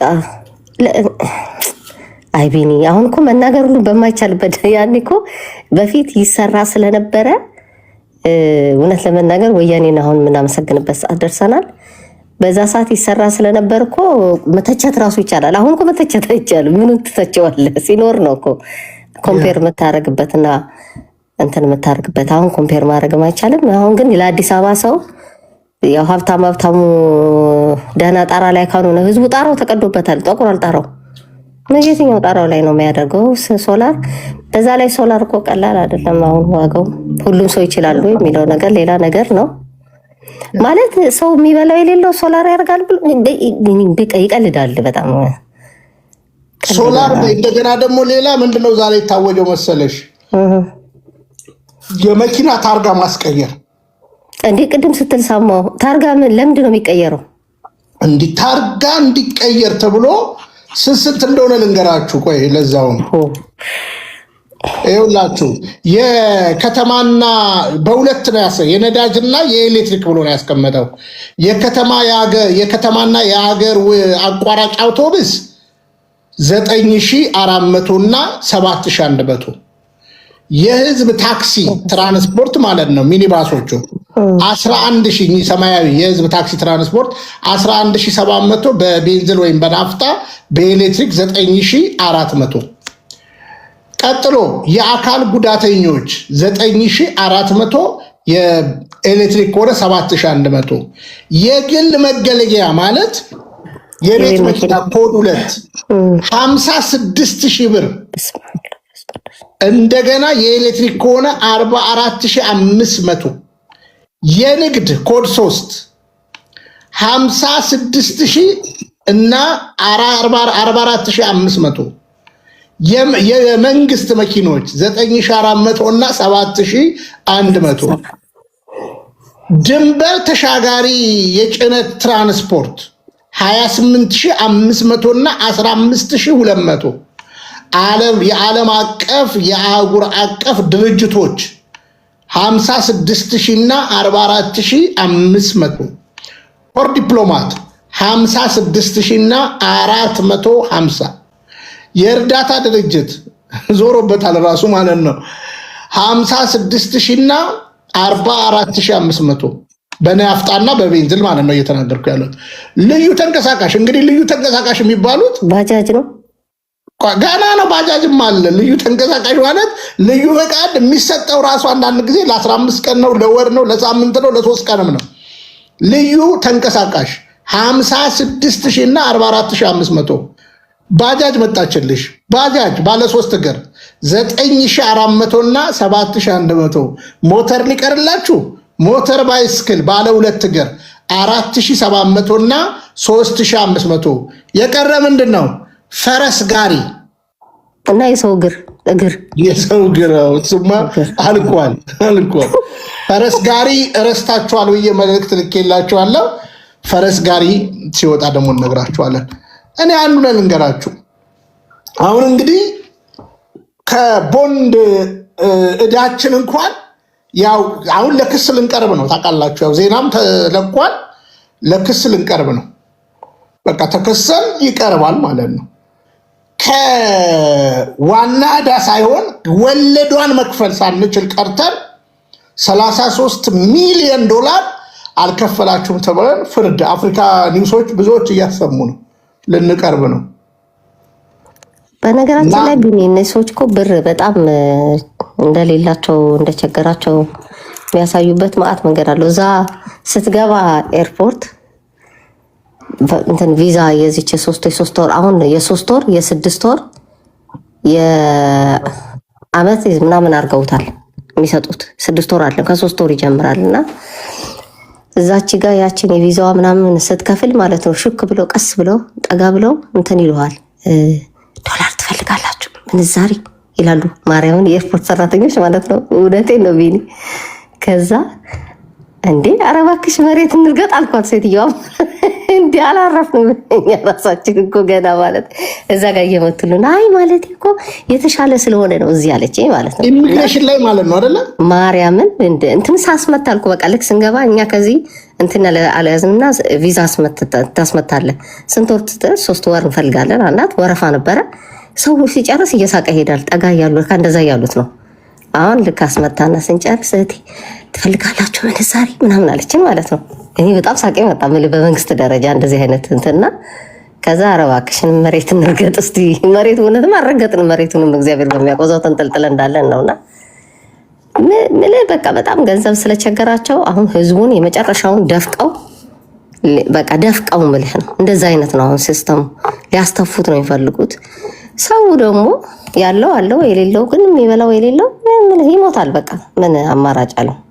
ድህነቱ እኮ በደንብ ድሃን ሆኗል። ያለው ሰው ደግሞ ኖሮታል። የጠገበው እየዘለለ ነው፣ የራበው ደግሞ በደንብ እየሞተ ነው። ያው ተለያይቷል። መሀል የሚባል የላትም አዲስ አበባ ስፔሻሊ መሀሉን ተመታው። ስለዚህ እንደዛ ነው የሚያደርጉት። እኔ የቅድም ይልቅስ እንትን ልል የነበረው አይመረን መቼ መሰለ ቢንዬ የማውቀው ድሮ ሳይክድ ነው የማውቀው ቤተ ክህነት እያለ ያው መቀሌ ያልነበር ደግሞ የእሱ እንትን እና ከዛ ወደዚህ ምናምን ልክ ያን ጊዜ ሊክድ አካባቢ እንደዚህ ያሳብዶት ነበር። ይገርምሃል። እኔ ወዳጄ ነው አይመረ እግዚአብሔርን በጣም ወደዋለሁ እና ሊክድ አካባቢ እንደዚህ ክንፍ ብሎ ነበር ማለት ዝም ብሎ እየሰከሰው ጋር እየተጋጨ ምናምን እንደው ምን አለ እነሱ እንደዚህ ስለሆንኩኝ እንደዚህ ጠምደውኝ ምናምን ነበርኩ መነሻው። እንደውም ያስታውሰው ካለ ወደ ሃይማኖት ለወጠውና መጨረሻ ላይ ያንን አስቀያሚ መጽሐፍ ጽፎ ወጣ ከቤተክርስቲያን ሲወጣና ይሄ ትዕቢት ውድቀትን ትቀድማለች የሚባለው ነገር እንትን ይጎላበታልና አሁንም እንደዛ ይመስለኛል። በዛ ላይ ታማሚ ነው አይመረ ህመምተኛ ነው። ባይናገርም እኮ ማንም ምንም አይለውም ነበር እውነት ለመናገር እግዚአብሔርም ባይናገር እኔ እንጃ ሰው የሚቀየመው አይመስለኝም። ተፈትኗል። ሄዶ እዛ ደቆ ነው የመጣው። አድቅቆታል እኮ ፈተናው አድቅቆት ነው የመለሰው። ወቅጠው ነው የመለሱት እነዛ ወስደው ከዛ ሁላ ክብሩ ከዛ ሁላ ነገሩ ከሁሉ ነገሩ አይምሮ ያውቀዋል እሱ እንደዚህ ድቅቅቅ አድርገውት ተመለሰ። ሲመለስ ግን የተመለሰበት መንገድ በጣም ደስ ይል ስለነበረ አልቅሶ በሰነ ስርዓት አይደለም በየሁለቱም ቴሌቪዥን ላይ ቀርቦ ሙሉ ይቅርታ ጠይቆ እንደሱ እንደውም ይቅርታ የጠየቀ ሰው የለም እውነት ለመናገር ሲመለስ ማለት ነው። ከዛ በኋላ አሁን ደግሞ ምን እንዳገኘ ደግሞ አሁን ባለፈው እኮ 2 ጊዜ ጠፍቶ ሲፈልግ እኮ ነበር ዘግቶ ጠፍቶ ራሱን ሊያጠፋ ነው ተብሎ እኔ ራሱ ስንት ሰው ልክ ያለው መሰለህ ፈልጉት ነው እየተባለ ማለት ነውና አሁን ደግሞ ለምን እንደዚህ እንደሆነ አይገባኝም። እና እኔ ምንድነው መሰለ ቢንዬ አንዳንዴ ልክ ሊሞት ወይም ሊወድቅ 5 ደቂቃ የቀረሰው እጅ ላይ አይጣልብህ መጥፎ ነው። በአንተ እጅ መውደቅ የለበትም። እዛው በጀመረበት ነው መጨረስ ያለበት እዛው እና አሁን እሱ ዝም ብሎ ነው አሁን የሚላተመው የሆነ ነገር ሊሆን ነው ደግሞ ማለት ነው። እንደ ባለፈው እያሟረትኩበት አይደለም ግን አሁን ደግሞ ከአንደበቱ በቀደም ገብቼ ሰማሁት ሊያስገባኝ ብሞክር እንዲህ አለኝ። ከአንደበቱ የወጣ የነበረው ነገር አይመረ ትክክል አይደለም፣ በእውነት ትክክል አይደለም። እንደው የሚሰማ ከሆነ ከአይምሮ ሁሉ ተለያይቷል ማለት እንዴት እንደዚህ ይባላል? አይ ዝም ቢል ማንም ስለማይጠይቀው ለምን ዝም አይልም? አንዳንዴ ሰውን መጥፎ ነገር ተናግረ ሰውን ከምታስቆጣ በቃ አንደበትህን መቆጠብ ነው የሚሻለው ብዬ ነው ማስበው። ሊፈራ ይችላል፣ ያው መፍራት አለበት። እንደሱ አይነት ሰው ካልፈራ ማን ይፈራል? ሁሉንም ስለነካ ማለት ነው ሊፈራ ይችላል። ግን አሁን ባለው ሁኔታ ደግሞ ዝም ቢል ይሻለው ነበረ። ከዚህ በላይ ቢመልስላችሁ ማትመልስለት ቢንዬ እንዳልኩ ነው። አንተ እጅ ላይ አይሙት አንተ እጅ ላይ ምን ሆነ መሰለሽ? ይኸውልሽ እኛ አሁን ሰው ያልገባው እንግዲህ የዛን ቀን ከነበረሽ ለኔ ሼር አደረጉልኝ። እኔ ደግሞ ላይቭ አልገባም የዛን ጊዜ በእውነት ሰማሁት። በጣም ነው ያዘንኩት። ተው ከዛ የሆኑ ሴቶች ይገባሉ ያወርዳቸዋል እየሰደበ እንዳልኩሽ እኮ ነው። ባይናገር አሁን ብዙ ህዝቦች አሉ እና መንግስት ልክ ነው ምናምን ይላል። ተው ተባለ፣ በማግስቱም ተው ተባለ። ከዛ ላይ ሰራውበት። አሁን እስከ ጭራሹ ሌላ ነገር ውስጥ ገባ። እኔ ራሴ ቢያስገባኝ ኖሮ በቃ ይቅርብህ፣ አንዳንዴ አለመናገርም ጥሩ ነው ልለው ነበረ። አያስገባም ነበረ ማለት እንደዚህ ሞዴሬት የሚያደርጉ ሰዎች የሚያውቁትን ነው መሰለኝ የሚያስገቡት። አላስገባም እያሉ ነበረ እና የተሰበረ የወደቀ ሰው እና መልሶ ምንም ይኸውልሽ አንድ ነገር ልንገርሽ። አሁን ብሩን ስለተቀበለ ይኸውልሽ እኔ እኮ የዛን ጊዜ መጨረሻውን የለጠፈ ጊዜ ሰው በቃ ኧረ ቢኒ ብለው ሲጠይቁኝ እግዚአብሔር በሚያውቀው ላኩኝ። መምህር ሚካኤልን ጨንቆኝ እዛ ቤተ ክህነት የዛ ቀን ባንክ እየተፈራረመ ነበር፣ አባይ ባንክ ላይ ብድር። ይሄ የባንክ ጊፍት ቤተክርስቲያን እንትን እየሆነቻቸው የሚሰጠ እንግዲህ እሱን እየሸበለላለሁ ብሎ ሊሆን ይችላል። ከዛ በተረፈ ግን እኔን እኮ ይስደበኝ፣ እኔን እኮ ይቀልድብኝ፣ እንደፈለገ ይበለኝ። ቅድም እንዳለኝ ማላቅም ቀድሞ ምናምን ጠንቅቆ ነው የሚያቀኝ። ግን በሰማዕት በሆኑ ይቀለዳል። 9 ሰው ነው የሞተው ልክ እንደ ጀዋር ማለት ነው። ጀዋርን ተዋል ነው በቃ ተወ። እንዲህ ነው የሞቱት። ያኔ እንደዚህ ነበር ቢኒ ያደረገው። የሚገርም ነገር ሰዎች ጠይቀውት የቅርብ ሰዎች እንዳይ ያኔ ሊሴት ሲል እባክህ ተብሎ ነበር። በእውነት ተለምኗል። አይመራ ከመውጣቱ በፊት ማለት ነው። ለምን የዛን ሰዓት አይመራን የሚከተለው ብዙ ሰው ስለነበረ አይመራ ሲወጣ ብዙ ነገር ተናግቷልና የሊቃውንት ጉባኤ አካባቢ ነበር። ትልቅ ቦታ እኮ ነበረው እና ከዛ የዛን ሰዓትም ልክ እንደዚህ እምብኝ አለ። በቃ አልሰማም አለ። የሚገርም ነገር ከዛ ወጣ ጠቅሎ ያው ተጎሳቁሎ በስጋውም ተጎሳ በነፍሱ እሱ ነው የሚያውቀው። በስጋው ተጎሳ አሁንም እንደዛ አይነት ቦታ እንደዛ ተሰማኝ። በቀደም ሳየው እንደዛ ሲናገር እኔ የእውነት የተሰማኝ እንዴ አይመራ ተመልሶ ደግሞ ተነሳበት እንዴ ደግሞ እንትን ሊሆን አልኩኝ ችኮ ሊሆን እና እንደዛ ሊሆን ያልኩት። ከዚህ በኋላ መሳለ መስጠት ነው እንግዲህ ተልኮ ካለው ያውራ። ምንድነው የሰማዕታቱ ደም ራሱ ነው የሚፈርደው። ሰዎች አያፋርዱትም። ደማቸው እግዚአብሔር ከገዳዮቹ ካስገዳዮቹና ካስቻዮቹ ላይ ይቀበላል አይደል? እንደሱ አይደል? ወንድሜ የታለ የተባለው የወንድሙን ደም ከእጁ ላይ ነው የሚቀበለው። ስለዚህ ይቀበላል። ግን ደምን በደም ይቀበላል ወይ? ስለማናይ ነው። ሲሞቱ ስለማናያቸው በሞቱበት በገደሉበት መግደያ ሲሞቱ ስለማናያቸው ነው እንጂ እግዚአብሔር ይቀበላል እና አስቻዩንም ዝም ያለውንም በዝምታው ልክ የተናገረውንም ክፉ በዛው ልክ ያረጋል። ለሱ ሊጸለይለት ነው የሚገባው። ይበቃዋል ያለው ሸክም። ሌላ ሸክም ለምን ይጠራል በላዩ ላይ እንዴ? ጉድ እኮ ነው። ሌላ ሸክም እየጠራ ነው። ዝም ቢል ሰማዕቶች ሁሉ ላይ ለምን ጥሪ ይጠራል? በራሱ ማዕት ማለት ነው። እዚህ ውስጥ ባይገባ ጥሩ ነበር። ወይስ ከዚህ በኋላ በቃ ዝም በሉት። ያው ይለፍልፍና ወይ ሊሄድ አስቦ ሊሆን ይችላል። ደግሞ እንደለመደው ከሄደም ደናዋል ማለት ነው። ማን እንትን ያደርገዋል? እውነቴን እኮ ነው የምነግርህ። መጨረሻውን ማየት ነው። እኔ ምንድነው መሰለሽ ቤቲ በቃ ይተወን። ገብቶሻል? እኔ አሁን ነገርኩሽ። አሁንም ቄስ ነኝ ነው የሚለው እኮ እውነት የቤተክርስቲያን ስርዓት ያወቀ ሰው እንደዛ ሆኖ ምናምን እና ጥሩ ነው። አዳነች መናፈሻ ጋር እየሄደ የሚለቀው ፎቶ ከሚስቱ ጋር ምናምን ጥሩ ነው። ይልቃል፣ ይደግፋት፣ እንደፈለገ ይበል። ግን በሰማዕታቶቻችን አይቀልድ። ገድላት እንደማይቀበል አውቃለሁ። አይቀልድባቸው በሰማዕታቶቻችን። በእኛ ይቀልድ፣ እኛን ይስደበን። ገብቶሻል? እኔ ይኸው ቅድም እኮ ሰማሽ አይደለ? መቼም አሳ ጎርጓሪ ዘንዶ ያወጣል። ይኸው አሁን ቅድም ሰማሽ አይደለ? የእሱ አስተማሪ የነበሩት እንደዚህ አይነት ስራ የሚሰራ እኔ ትግራይ ላይ ሃይመረ ያስካዳቸው ስንት ሰዎች እንዳሉ አውቃለሁ። ኮሌጅ ነበረ እዛ። ስንት ሰዎች እንዳስካዳ አውቃለሁ። ከሳቴ ብርሃንን ያጠፋ አይመረ ነው ታዲያ። እና ከሳቴ ብርሃንን ያጠፋ አይመረ ነው እና ምንድነው የሰራቸው ነገሮች ይታወቃሉ። ከዛ እዛ መጣ፣ ፕሮቴስታንቱ ጋር ገባ። ኢገስት ላይ ወፍ የለም። የላይብረሪ ጠባቂ ነው የምትሆነው አሉት። ላይብረሪ ኧረ ላስተምር ላይብረሪ አርፈቁጭ በል። ከዛ በኋላ ኧረ እባካችሁ ምስጢረ ሥላሴ ኮርስ እንኳን ትሪኒቲ ስጡኝ። ዶክተር ኤፍሬም አለ፣ ሰለሞን አለ፣ አርፈቁጭ በል።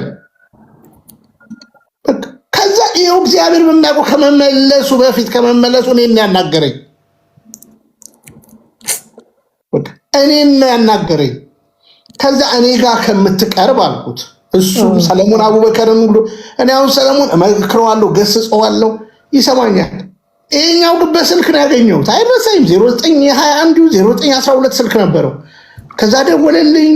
የሆነ ድርጅት ላይ እሰራለሁ አለ እና እዚህኛውም ጋር እንደዚህ ሆነ ምናምን ነገር አለኝ። በቃ ኢገስቶችም ኢግኖር ካደረጉ አትረበሽ፣ ለምን አትመለስም ምናምን አለ። ከዛ የት ብቀርብ ከኔ ጋር ይልቅ የኔታ ላይ ቀረብ አልኩት።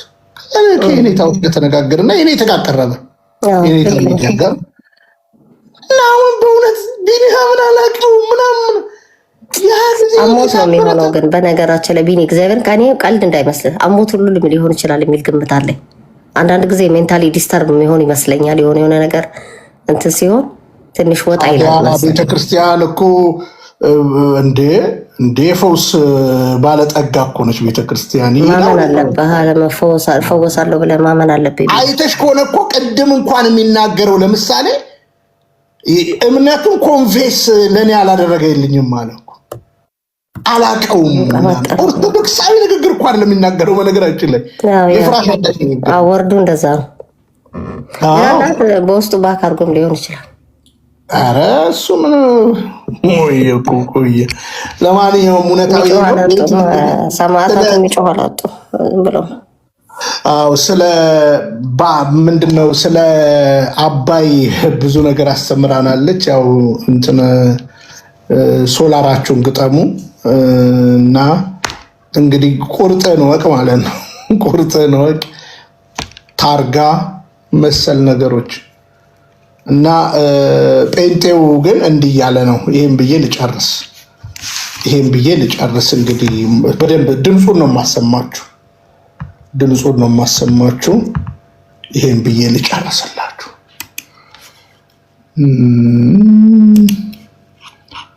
ይሰማል ካላችሁ ይሰማል በሉኝ። የጴንጤ አዳራሽ ነው ጉዳዩ ያለው።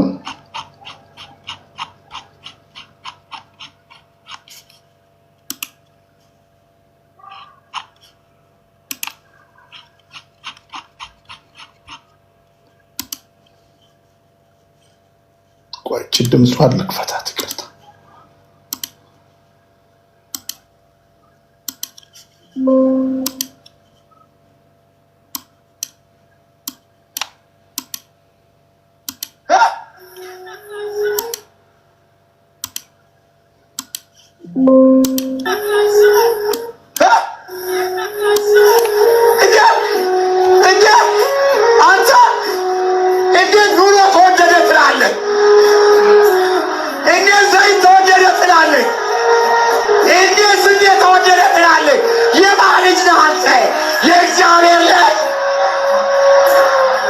ተዋህዶ መሸሸጊያዬ ኦርቶዶክስ መጠለያዬ ሰላምሽ ከፍ ይበልልኝ እናቴ ሁሌም ኖሪልኝ ሰላምሽ ከፍ ይበልልኝ